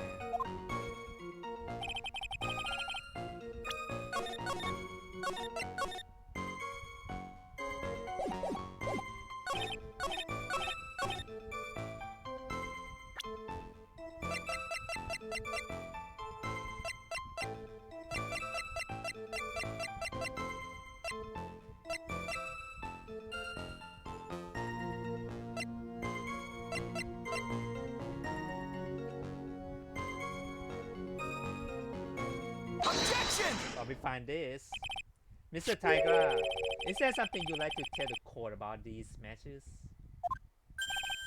Matches? What are you talking about? We found them in your office at Lender.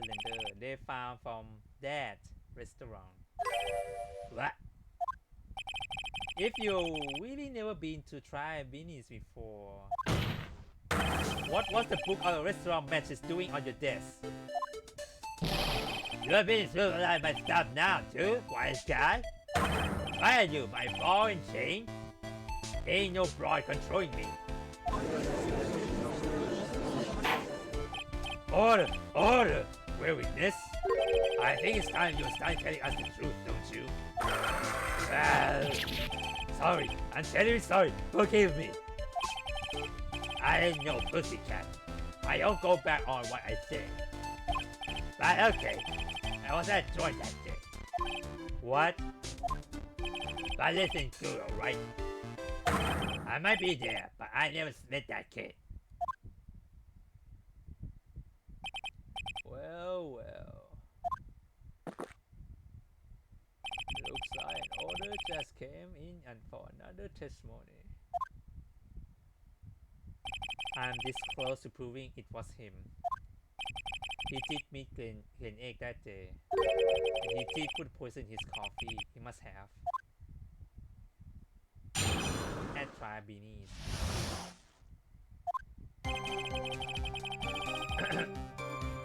I was supposed to meet one of the kids at the restaurant that afternoon. And I opened the door to join and saw one ugly scene. The guy was laid out over the table, stiff as concrete. I figured if the place wasn't hot already, it was gonna be so unsplit. I had to call Sonny on my way out, and I went straight back to my office. I see. You didn't actually meet with him in the end then. Well, Mr. Wright, your car examination, please. Yes, Your Honor. Hold it. If I wait around here any longer, I ain't gonna make the no express. No more stupid questions. No problem. Anytime try press you on something irrelevant, I see he pays a penalty. Oh, God. Mr. Gordon, that's my job. Your job is to slam that little hammer of yours and call guilty verdict. So do it. Yes, sir. The Special Express ain't cheap, right? Just so you know, since you're paying. Oh, man. Doesn't the rules of laws mean anything around here? Okay, so I cannot just randomly press anything. Great.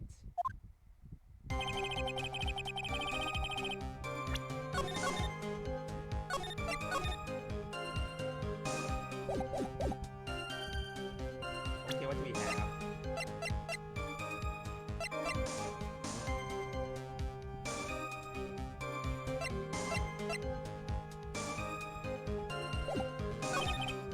When I open the door,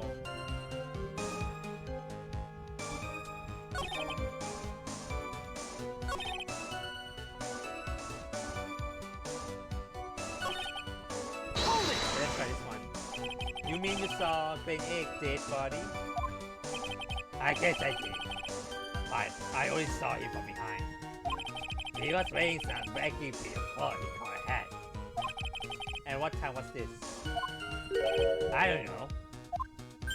Huh? You know what winds me up more anything else in the world? Round watches. I ain't gonna pollute my paws with some tricky pen picker. Our interest, Mr. Tiger. What wins you up the second most? Eh? Rather than 12 watches. Is this guy for real? Look, all I need to know was that something bad was going down at that place.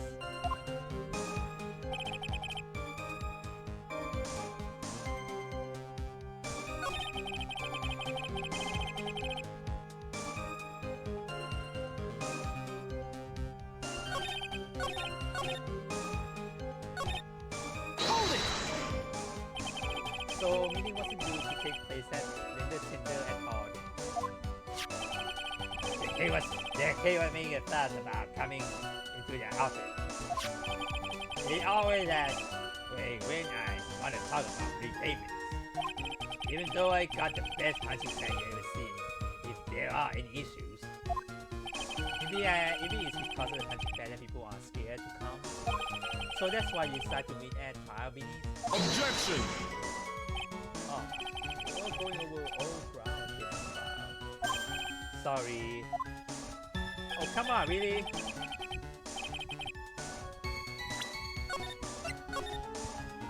That's kinda not fair, nah, as in that kind Hold it! of... Hear that again.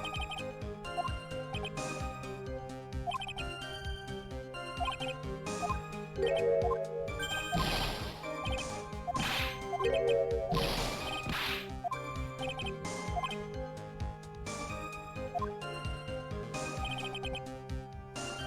it! So you didn't actually set food inside the restaurant, man? The tiger is a busy cat. I don't hang around for no.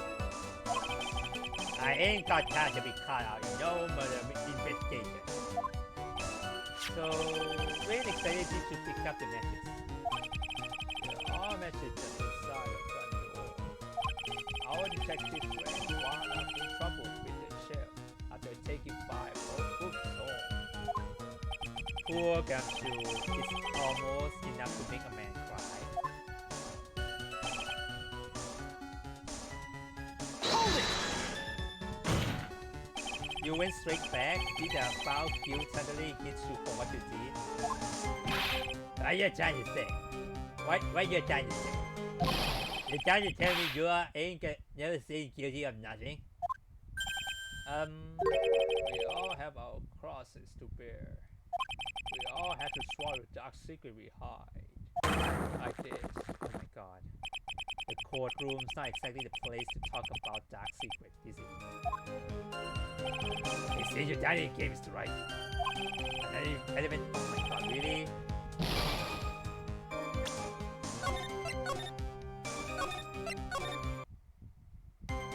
I can only ask 2 things.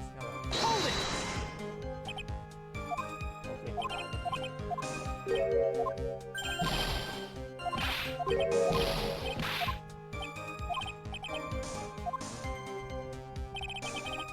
Hold it!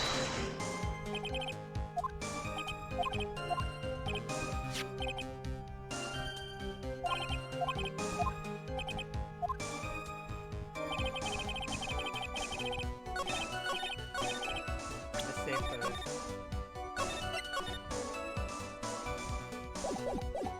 Hold it! An ugly scene, what do you mean?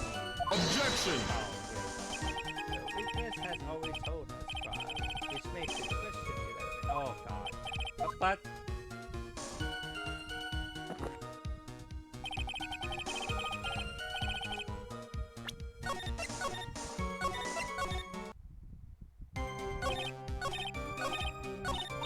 well, Nick, what do you think? He is running out of ways to avoid the truth. I need to press him fast before he has time to think things through. I got to come right back at him with a contradiction. Be careful what you press him, though, or you can penalize him.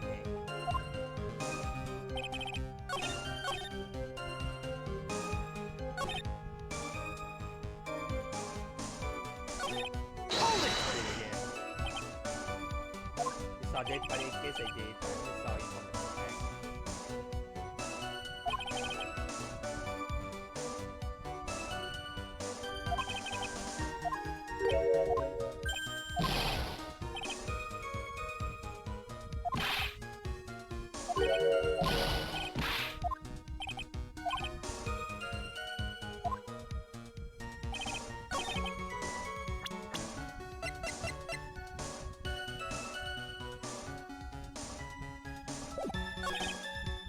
Because this play wasn't cut already, it's not gonna. Hold it! So you did.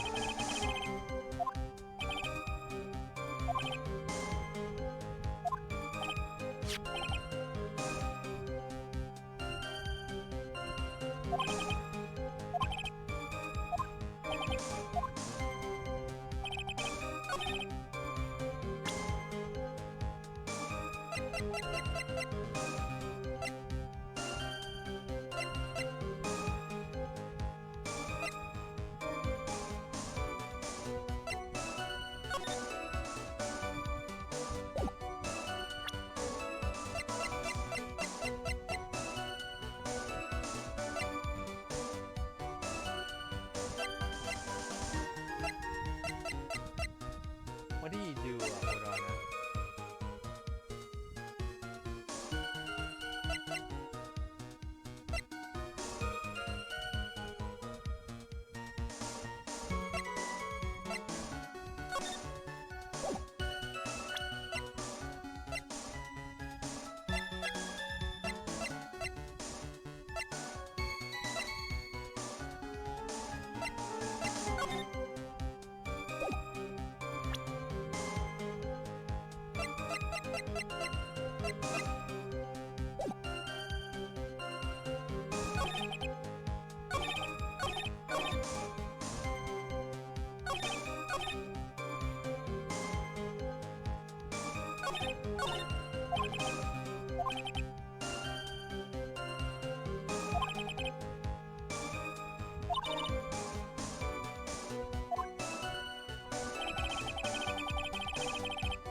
Objection! But I read myself to 7 cups of coffee in the car. That's a week. If you limit the number of times you take care of the car.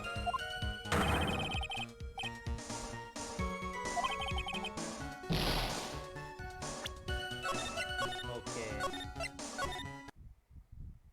Only these two I can. What did you say again? Let me hear every single line. You mean you saw Clan Egg dead body? He fall behind. He was raised some erratic criminal so he caught him. Okay. So what time was this? I don't know.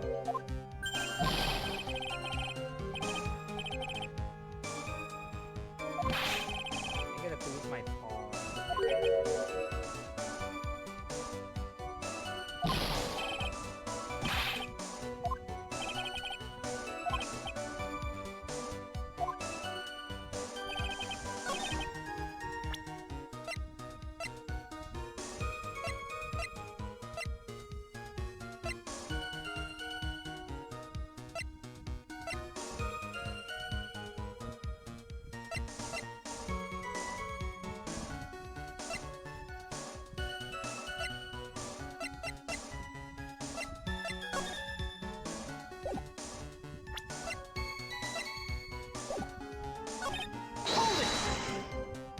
So you didn't set foot inside the restaurant.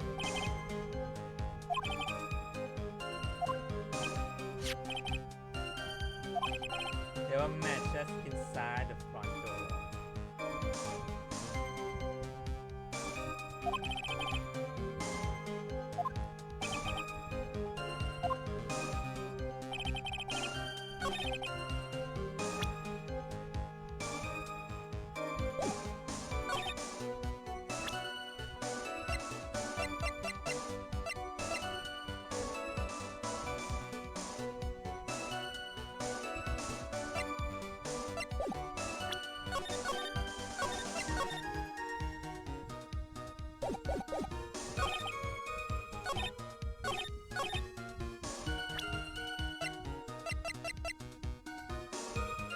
Objection! Okay, nope, not this one.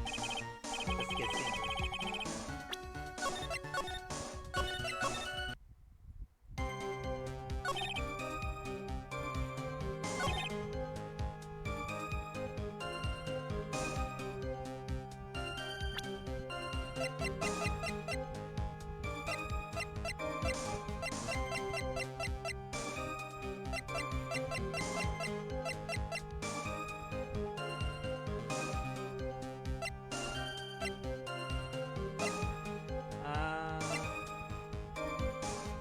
One can tell me.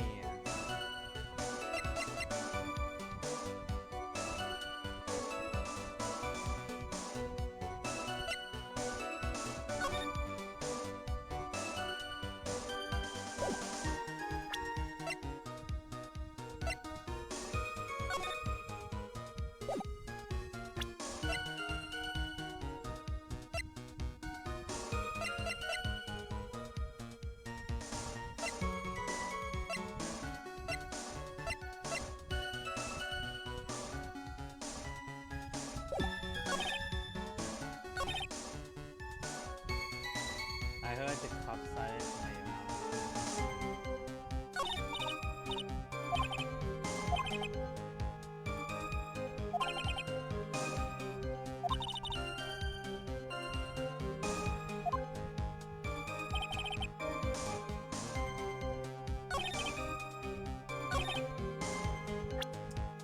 What evidence can prove it here?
previous layout plans.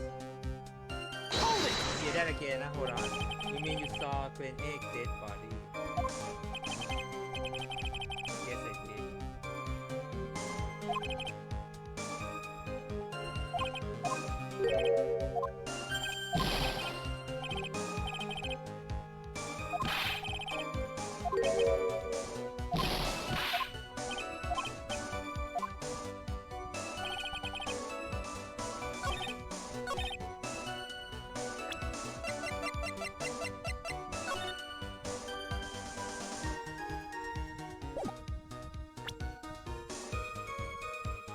Okay, I think I know which animation it is.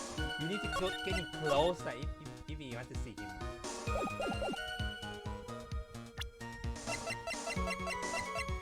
Objection! No? Okay.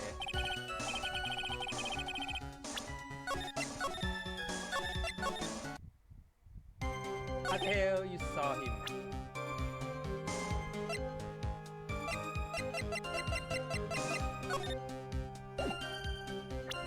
Objection! Yeah, there's no way you saw him. You had to get in here to saw him. You're something alone collecting pro, aren't you, Mr. Tigra? Now I escaped the tiger's clutches. Where I'm something of a lie detecting pro. Oh. And no one escaped the phoenix clutches. And I think it's time we got something straight. What's this, trial? A new line of irrelevant questioning? These are the floor plans of the crime scene. You say you were standing at the entrance, Mr. Tigra. From there, your field of vision would have covered an area something like this. Indeed, the witness would have had a clear view on the victim's seat. Isn't that what I just said? I said I saw the back of the kid's head. You saw his head. But there's no way you can say. Unfortunately for you, that is not possible. If the court would think back, you remember that between each of the tables is a tall partition. Why? That's true. Now look at the plans again. The truth is painfully obvious. For the entrance, the field of vision of any customers walking in ends here. Uh-oh. So from the entrance of trial beneath, you couldn't have seen the victim's seat. But you did see the victim that day because you met with him. Objection! Have you forgotten your old bad testimony yesterday? The victim was alone at his head. Objection! He's not there. But the defendant just proved that point to the booth. The victim witnessed by Mr. Kuro was not Clan Egg, but a fake.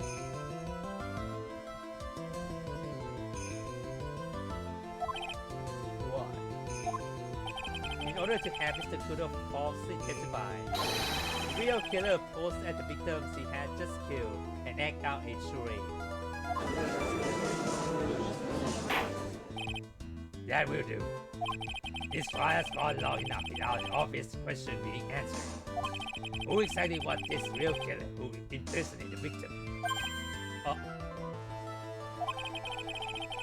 You say the killer murdered Clan Egg.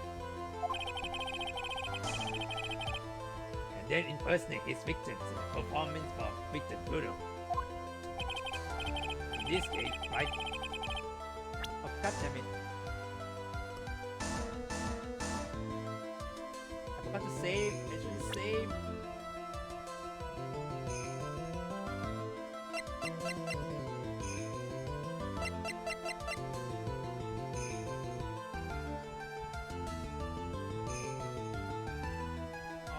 Okay, why would you do this?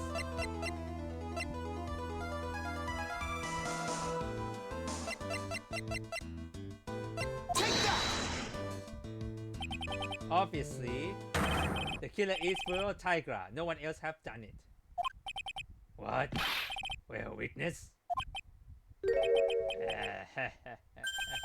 Oh, that's cute.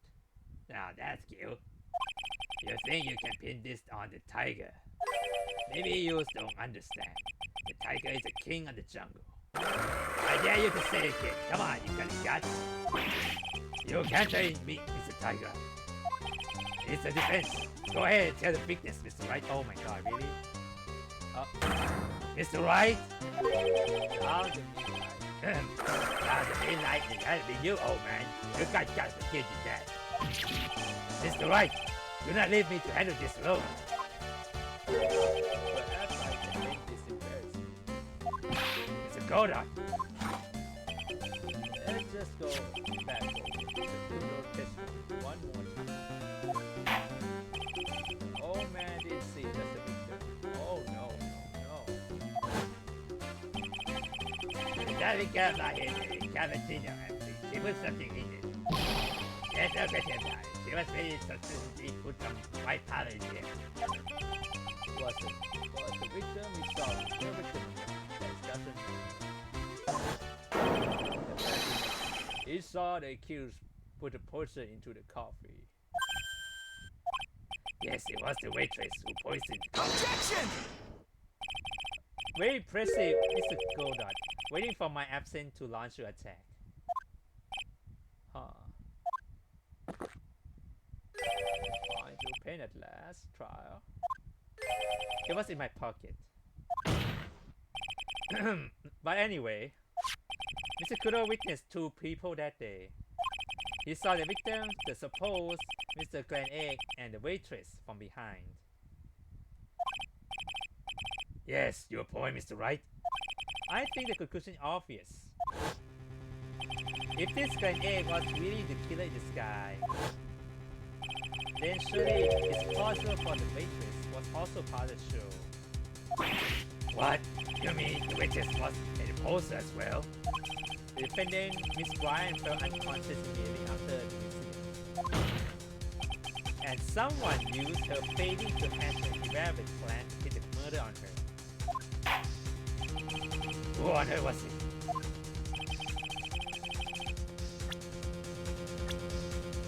It was her. Take that!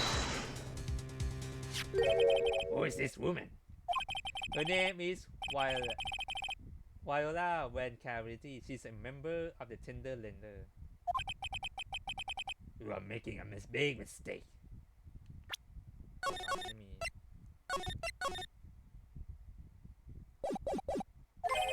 You know who the grandfather is? You better be going home in your armored truck tonight. You better go home in your armored truck tonight if you know what I mean. Stop shaking me. Where was I? Yes, the defendant, Miss Bryan, has stated the following. Well, when I was putting coffee over to a victim's table, it's true there was another customer in the restaurant. She was sort of creepy, and she had a kind of tinkling laugh.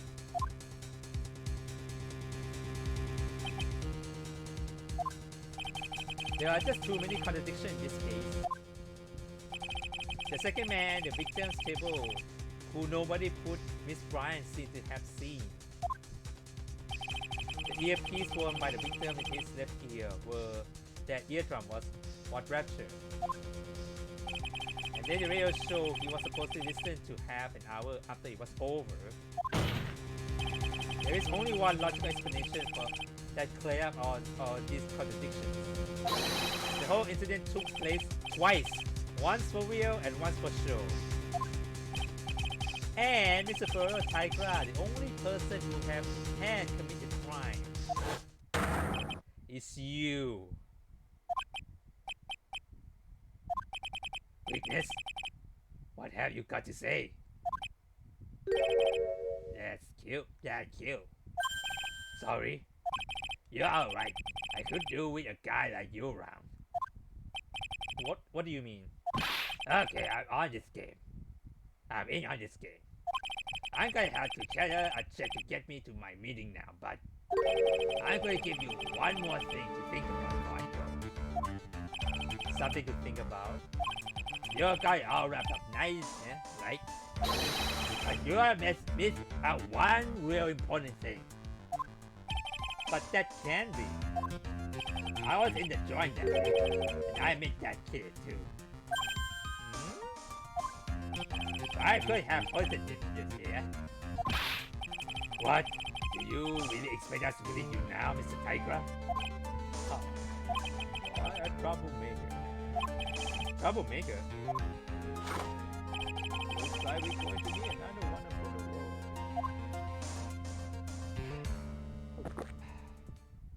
road. One more steaming cup of hot testimony. Again? Indeed. Witness, you will explain yourself to the court. I will give you one more chance to testify. What happened that day at Tribulations between yourself and the victim?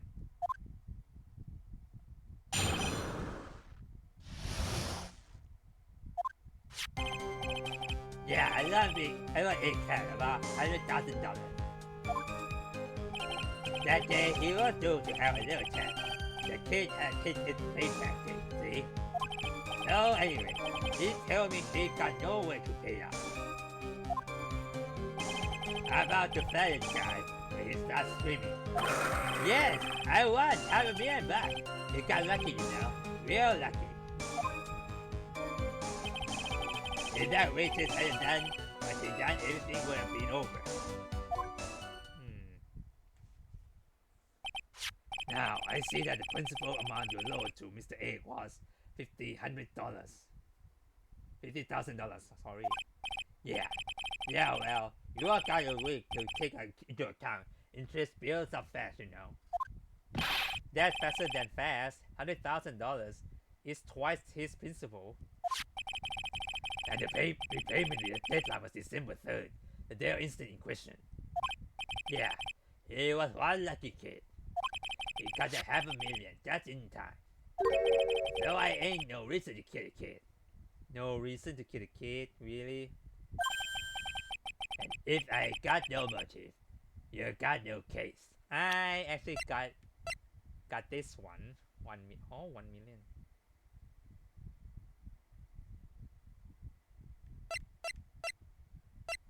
You think he wants money?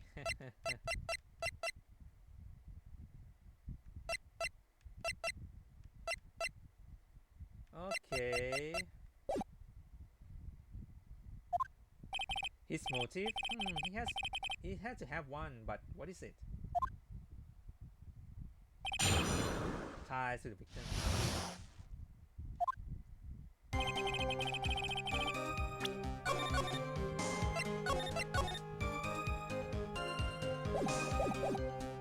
Let's see. So you got no motive. Actually, you got a lot of motive. You work for the mafia, basically.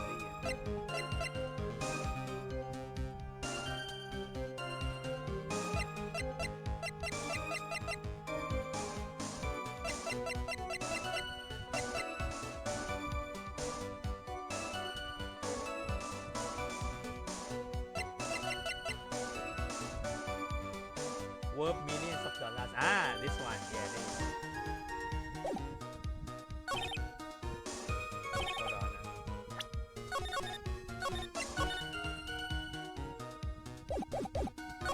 Let's see what's good to have a little chat.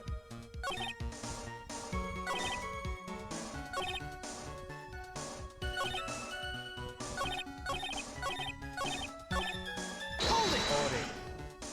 Did he have any way of paying the loan back? The fool was a gambler. He said he would give it up till he ran a big win. So I came to help him. Help him? You? I kept hitting him with ideas of all ways he could have got big wins. The other guy kept losing. So you were helping him for his sake or yours?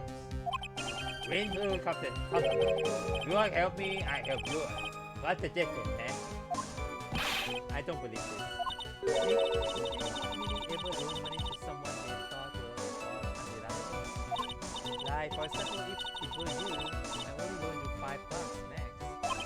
Thanks a lot, Maya.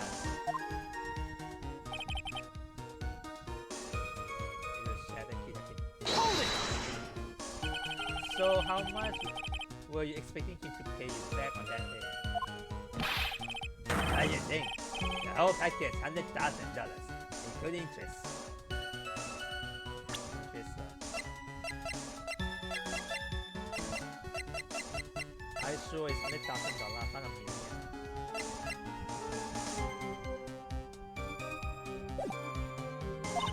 That's a real heavyweight punch. Once a client makes a repayment, you call hold on it. You ain't making it my well, that's all yours gotta know. And how many times have Mr. Egg had to deal with his repayments? Once. And how much was he supposed to pay back every month? $50. Sounds like Mr. A was in a real sticky spot. Yeah, $50 a month. He's never paid that huge loan off. Hold it!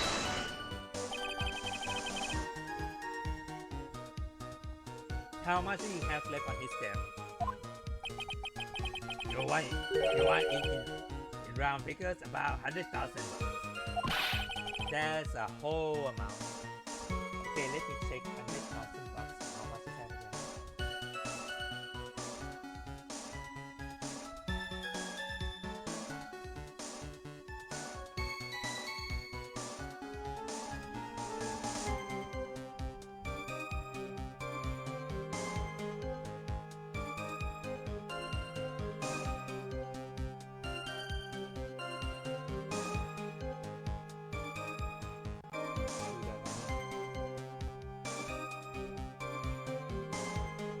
That's a whole amount.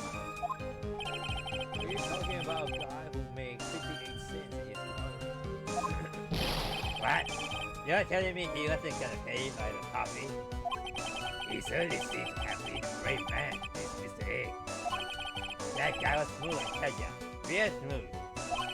You had your money in less than 5 minutes. That's what he said to me. The guy they call me Tender Tiger. He was taking on the night with me.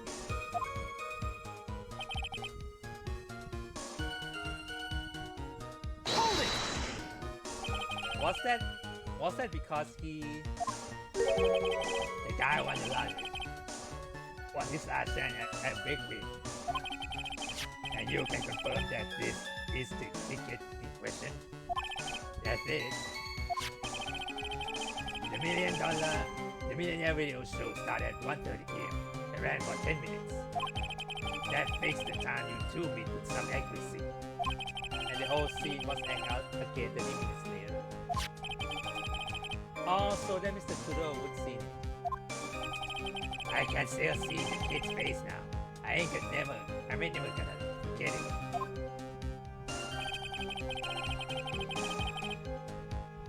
Hold it! Was there anyone else in the restaurant at the time? I don't remember. If there was no one there, I will wear that ridiculous tiger shirt for him. So after all, Mackie and Kim and wife, Wyla Cavaboretti were all there at that time. So the victims had intentionally paid you of his lottery winning from the beginning? Then that way to me. But you won't normally expect to win the lottery, would you? Huh. I'm dying to believe that your next show will end the worst losing streak you ever had. That's what defines a true gambler. You make us sound so cool. Don't be timid, Nick. You haven't got the willpower for it. All I know is, he took a shot, and he got lucky in the end. Hold it! The waitress, you mean? The very classic. The guy who got the chair. Whoever I've been. If he hadn't got away, things would have been. That's it. That's incredible. Over and done with. Maybe I should push a little on it.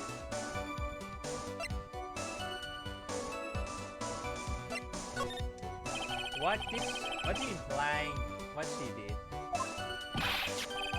How about you go ask for eyes about that $500,000 ticket? Everyone is so bad. The person egg, they coffee. Objection! Unlikely theory, your words haven't held water lately, Mr. Tiger. Objection! Let's not forget this witness was actually at the scene trial. The law don't exactly give it some of the deal and sent down. I could have been there, but the car still outside today. I see. Your Honor, Your Honor. The witness last real statement was approved for 2 cups of coffee. I concur, Mr. Goldon. You want me to testimony in front of the witness. Oh, that's what's good out there. Right?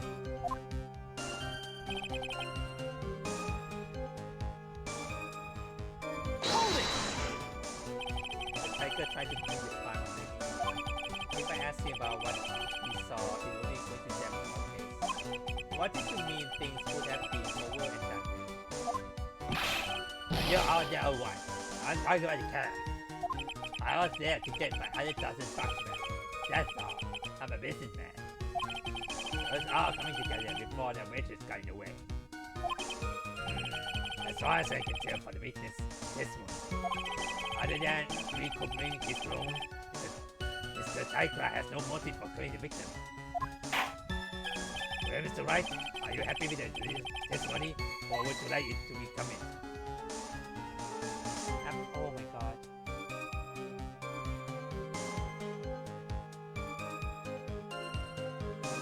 What is submit again?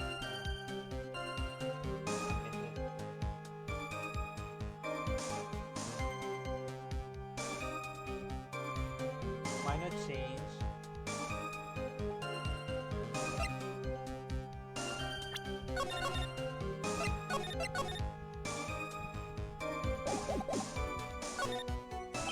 I'm not going to get anywhere with this testimony as it stands.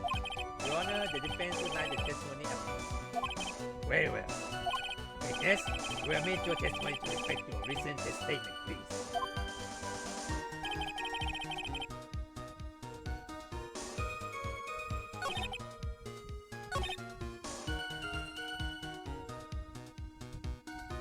Hold it! Are you saying you had no other motive that day? Yeah, so what? Then, why didn't you take the lottery ticket over there? I just think because of 4 eyes over there. Because of Maggie? How about you go ahead 4 eyes for $500,000 ticket? You are so bad. Objection! Objection!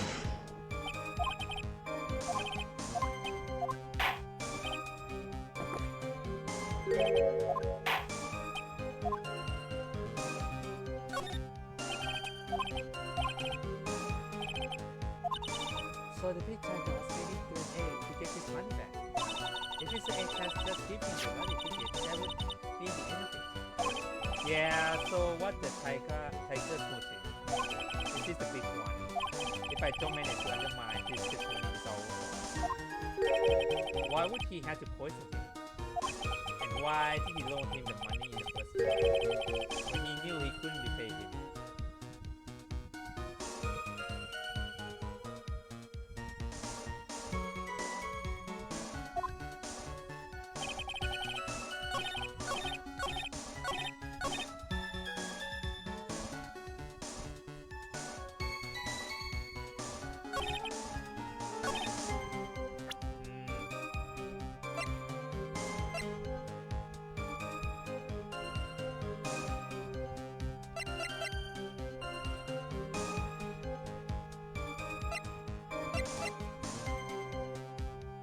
Let's say first.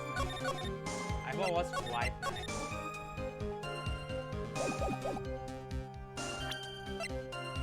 Objection! Yes. So you just intend to get back the $100,000 Mr. Egg owed you, correct? I love the guy the cat, and that's my right. Unfortunately for Mr. Egg, $100,000 wasn't enough to cover it, was it? Huh? About 6 months ago, you were involved in a traffic accident, weren't you? An accident involving a car and a scooter in which a young woman was injured. She was taken to a hospital where she underwent surgery. Where did you get all this info? This medical paper documents the treatment of the young woman in question. According to these, her operation cost $1 million. The pay for this expense was due in December of last year and was paid in full. $1 million, a popular sum. Someone should have sued those HMOs. When you pay a bill like that, if the medical association got rid of it, the hospital would take down a stay as a mortgage. But Mr. Tigra has no choice but to pay, because his very life depends on it.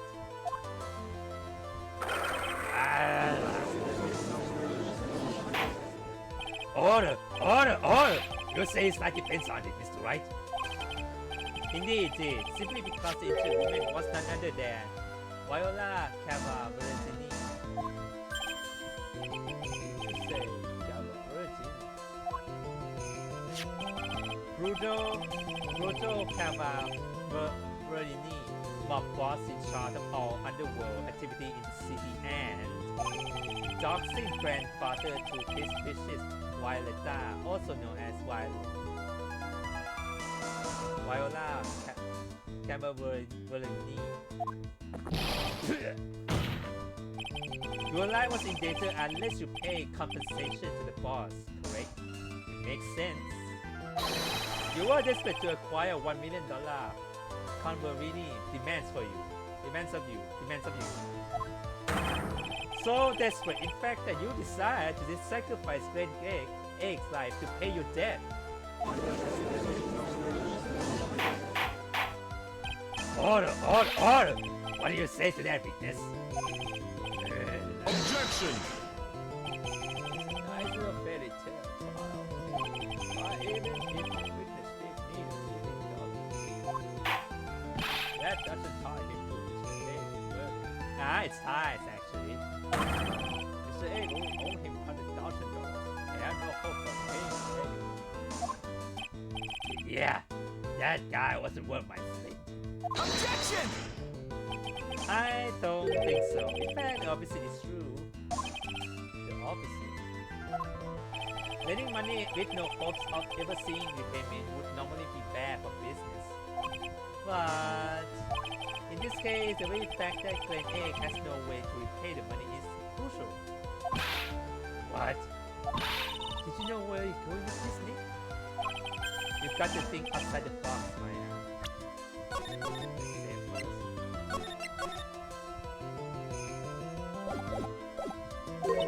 Outside the box? It's a very straightforward. Mr. Tigra wasn't after the $100,000 at all. It seems you have logical conclusions from this theory, Mr. Wright. Would you care to share with us? What exactly was Mr. Tiger after? Is it this? Take that! After this. Glen Egg was a programmer, a highly skilled programmer. That skill was the collateral Mr. Egg put up in order to borrow the money. Can you explain how skill can be used as collateral to secure a loan file? He had the skill to create a computer virus, and so he did, a virus known as MC Bomber. A computer virus? What does one of those do?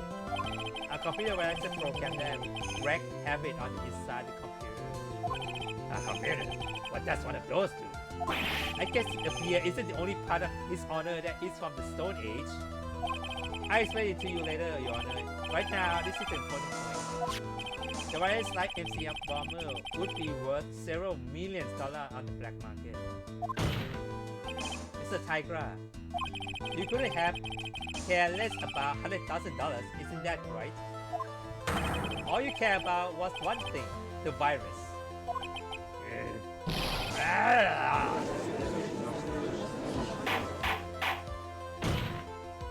On the day of the murder, Mr. Tiger's sole intention was to get his hand on this CD. Glen Egg has no way of paying back $100,000, but Mr. Tiger knew it. But then a miracle happened. The kind that Mr. Tiger would prefer to say never happened, but he can't and neither can I. The lottery win. Exactly. That at the 11 hours, Mr. Egg won $500,000 on the lottery, which left Mr. Tiger with no way of getting his hands on the all-important CD, at least not legitimate way.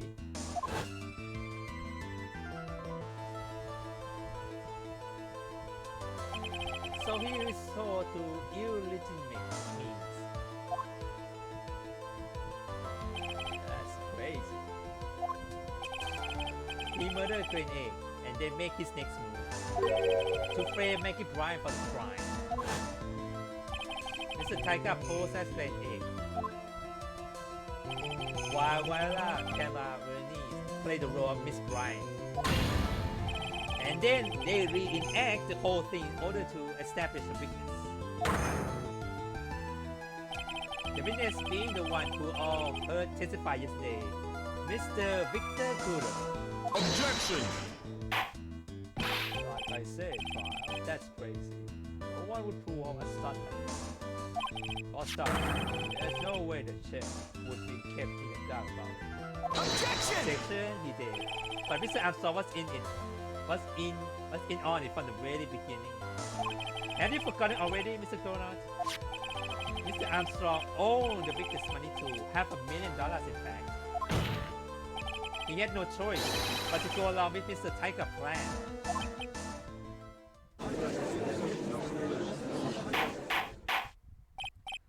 Order! Silence, I will pay You are put a good show, Spikey. If you want to stay alive in the loan shop business, you gotta be careful. You're saying I dress up like that kid, creating a weakness, and frame someone? Oh yeah, we have more evidence on that. Hold on. If I did something crazy like that, I just swear I had to fly my shirt. I ain't dumb enough to do something sloppy like that. I agree. You do? Despite your appearance, you are really careful. That's why you took one more precaution. One more trick to make sure she has no way out. What? Another one, Mr. Wright. Interesting. Why did you feel at all in this trial? What this trick say?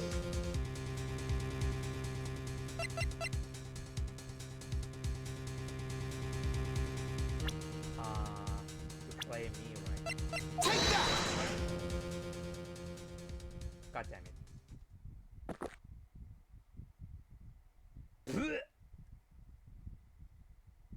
Oh god. And what's the relevance of that trial? Huh? It's just a little intro. Intro into what? It seems all this has been every trick on the part of the defense. Oh, god damn it, not again.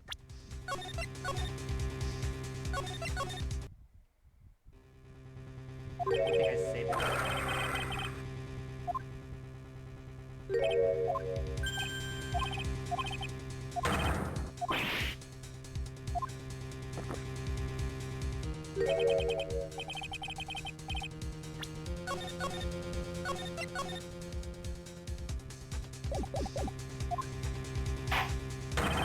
What does this figure say?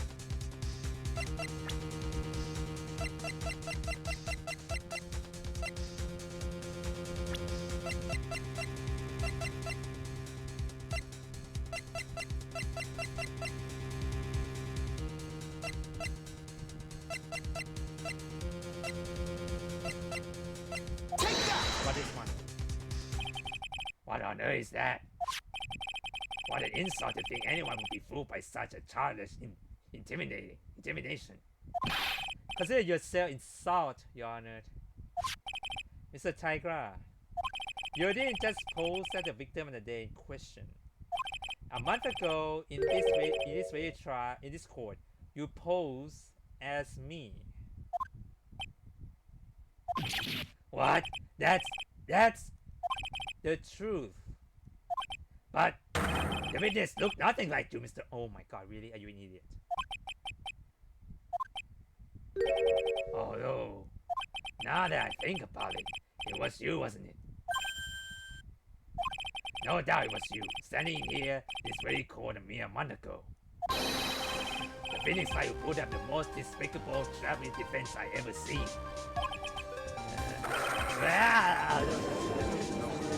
Objection! Can you prove that? Prove the authority who represented you here under of this man. You decide to take the stand, testify that you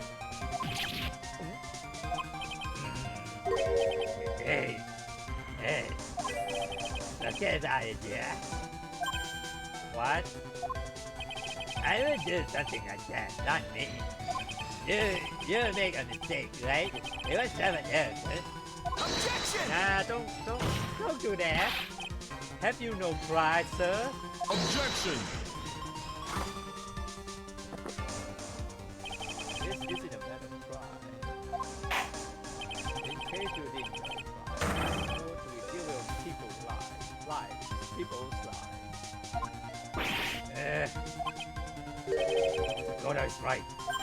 Your Honor? Speaking for myself, I am absolutely convinced. The 13th person was a witness standing before me now.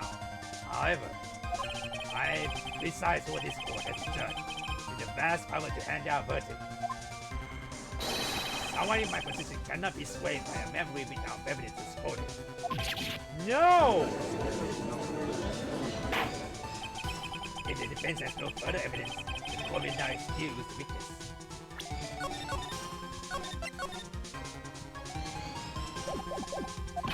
The second stand surrounding Mr. Tigra was curious for sure, but not conclusive. That depends so hard. You say he impersonated you, but none of that adds up to the murder charge. You don't have a trail of evidence that the witness poisoned the victim's coffee. Yeah!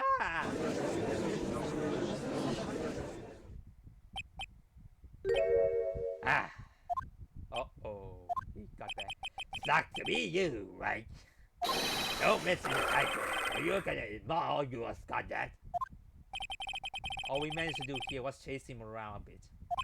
Now I'm so close to getting him to admit his own guilt. Ah. Looks like I wouldn't be needing a refill. If I just had one more piece of evidence, maybe I could get Maggie off the hook. This witness conversation is over. You are free to go, Mr. Tigra. We got one more evidence, by the way. Gamsu, please come in. Hold it. Your Honor, sir. Wait! Detective! Detective Gamsu. Sorry it took so long, pal. I state everything on this. My bad, the word. So here it is, my hand. Counting on this too. What is detective? Is it obvious how? It's a final decisive piece of evidence. What?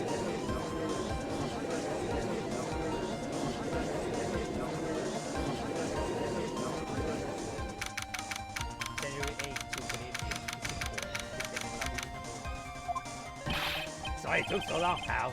I finally got a result from the lab. The results? About the prints, pal, on this medical potion. Borrow. Oh, so did you know who the prince belongs to now? You think I'm some kind of hack detective? Of course I know. So tell us, they're the tigers, right? Knew it. No, You bet. Oh! There's crystal all over the bottle. They boil tigers now. Our prince alright. that's great. We got him now, Nick. No, not yet. What's wrong with you? You haven't said a word since Detective Gumshoe got here. He laid everything on the line for this, Nick. I know. Look, I'm sorry. This is kind of hard to say, but it really doesn't make any difference who prints are on that bottle now. Eh? What? Why not? What we need to produce at this stage in the trial is the irrefutable evidence that the tiger put poison in Granite's coffee. He already submitted that he met the victim. The fact that these prints are on this bottle, that really doesn't make any difference now. I knew it. Great. No matter how hard I try, I was never of any use. Hey, don't be so hard on yourself. It was our last chance to help Maggie. And I got working on some useless piece of evidence the whole time. It's alright. I'm a real loser. It's not breaking news to me, pal. Detective Gumshoe? Maggie, you've been working on something for me? Sorry to let you down, Maggie. I know you didn't do it. And I'm a detective.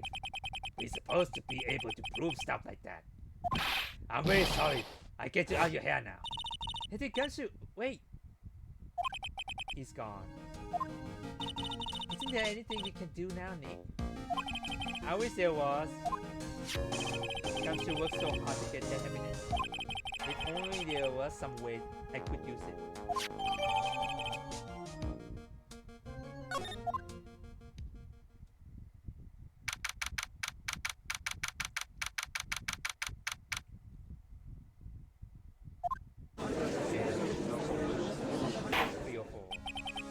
Mr. Wright? Yes, Your Honor. I grant you a recess so you to prepare this decisive evidence to discover. Ah, yes. Give us all suspect. Show us. Naturally. We can assume it's evidence that will actually stand up in court. Think, Phoenix. Don't let Gumshoe work hard for this. How much more my time on you that way?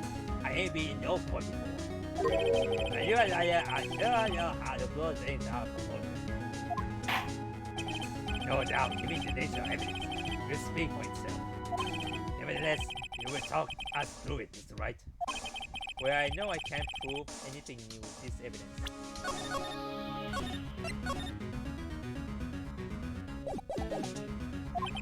I'm really back into a corner here. Maybe if he thinks he got me beat. Hell, he let his guard down a bit. Don't keep us waiting for any longer, Mr. Wright. Okay, the question is why he put his one. Why we put this one into the.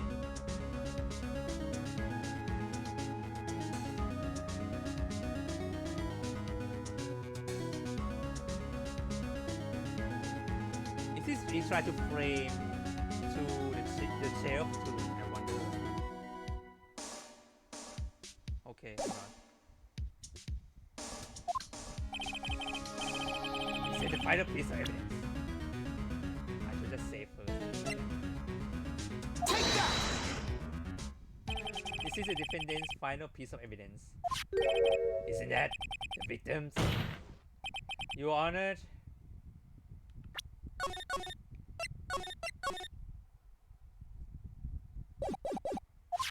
naturally, the court is already aware of the content of this bottle.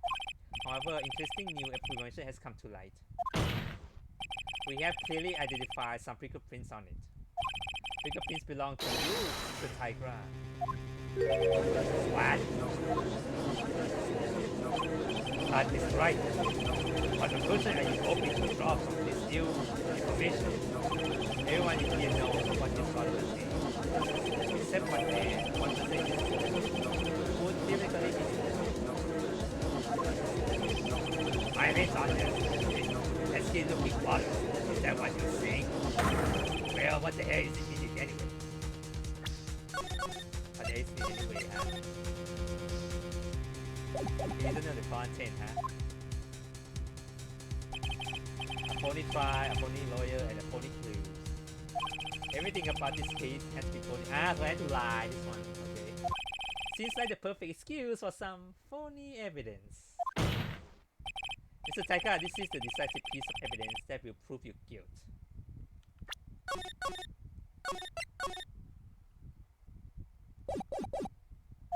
Why? Because it contained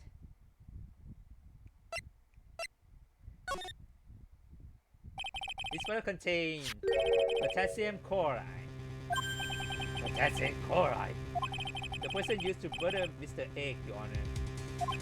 The victim's killer used this very bottle. And on this bottle, Mr. Taika, we found your fingerprints.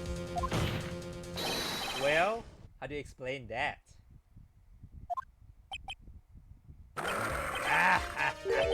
You make a good plan, you know that? What? You ain't never gonna get this to stick. You're just making me laugh now. You think a cheap bluff like that gonna fool the tiger? A bluff? I see straight to you, Phoenix, right? That ain't bottle with the cyanide in it. No, this is the bottle we found trace of poison in. Don't mess with the tiger, or you're gonna get ripped to shreds. The cyanide bottle was brown. It was made of glass. How do you know that? That cheap piece of trash. Don't look nothing like it. There you go.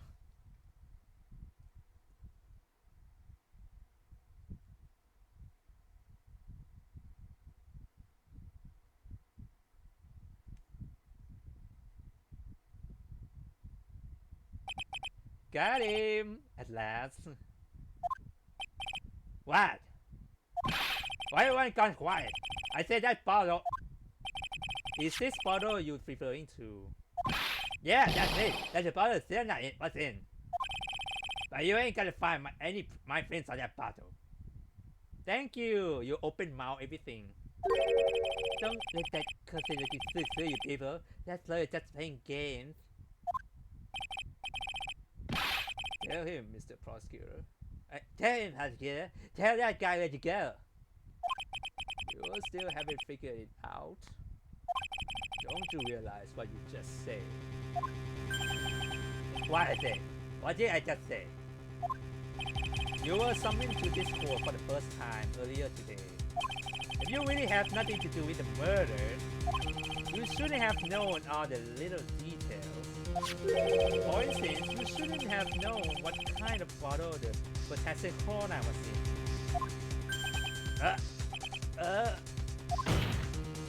But just now, you slip up in front of every single person in this courtroom. You described the exact bottle used by the killer to hold the poison.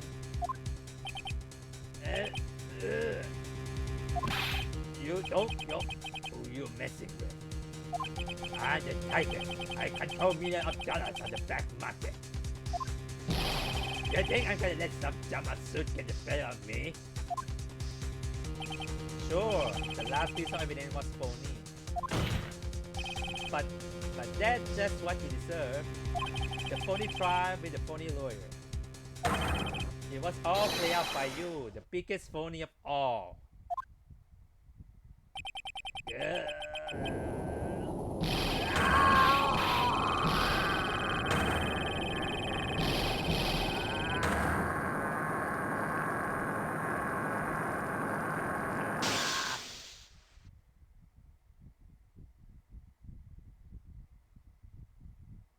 Oh. What's going on? What's going on? It looks like a blackout. Oh. Well done, trial. I saved my 17 cup of coffee just for you. Savor it. Wow, really? I'm one and you do this to me. While you watch the police sustain your prey. Restrain your prey.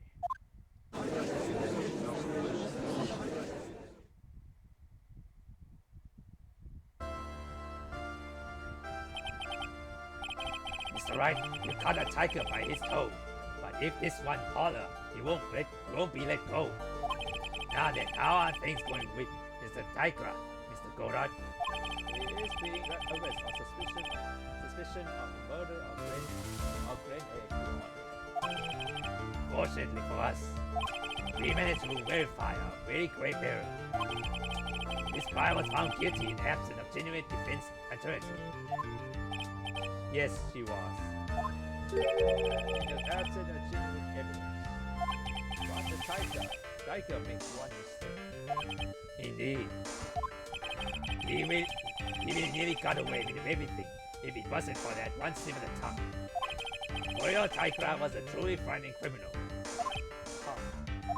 The truly frightening one is that the defense authority Told that. Well, I am now in position to deliver my verdict. This court found the defendants Maggie Bryant not guilty. Yes. We're back in this bitch. That is all. The court is adjourned.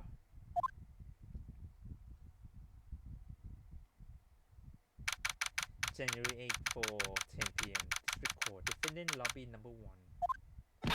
Mr. Wright, I'm lost for words. Thank you, sir.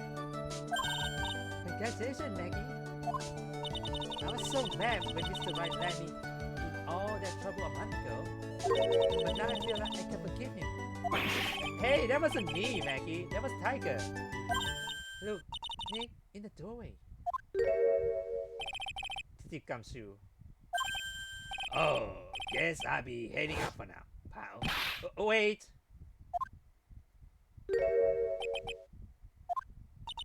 Detective Gumshoe.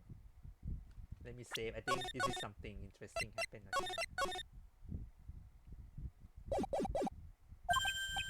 Oh yeah. Congratulations, Maggie. Thanks. Oh.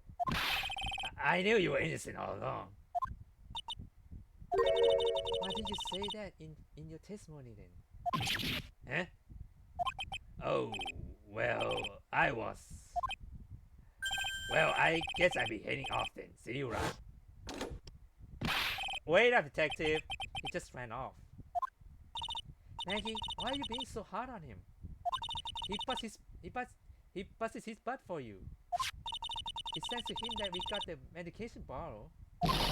That wasn't even of any use. But it's only because Mr. Wright used it so cleverly. I think Gumshoe was just running around in circles. Poor guy. Looks like she still isn't ready to forgive him. Can you put in a good word for him, Nick?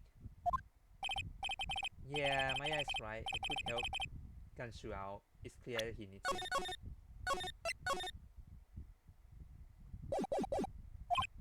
Maggie, you know, Detective Gumshoe's been really worried about you through all this. I want to believe that, sir. But on that first day of the trial, he practically gave the judge a free pass to lock me up. He didn't have any choice, Maggie. He's a detective. He had to report the facts. He doubted me. That's why. He thought I might have done it.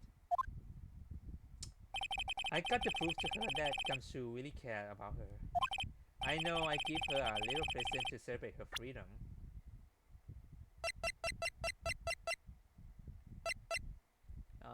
Which one should I go for? The lunchbox, right? Take this. Here you are, present to celebrate your freedom. That's a present for Detective Gumshoe, made with a ton of love. He said you lost weight and he was worried about you. Detective Gumshoe.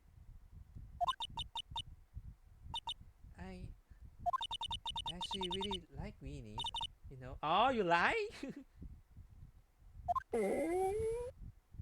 Oh. Did you guys hear that? I'm pretty hungry myself, you know. Yeah, the trial dragged on a bit today, didn't it? Is it okay if I eat this now?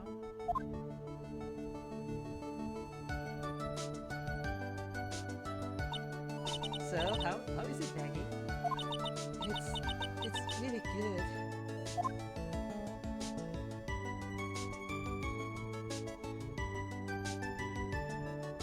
So the case of Pony versus Genuine comes to an end. The false allegations around Maggie has all been cleared up. And who knows, maybe a whole new chapter of her life is about to start.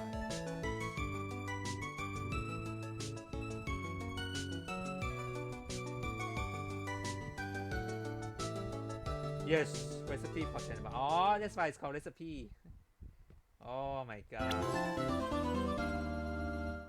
Oh, there's two more cases, though. Oh, that's a very long. Is this gonna be a long game to finish?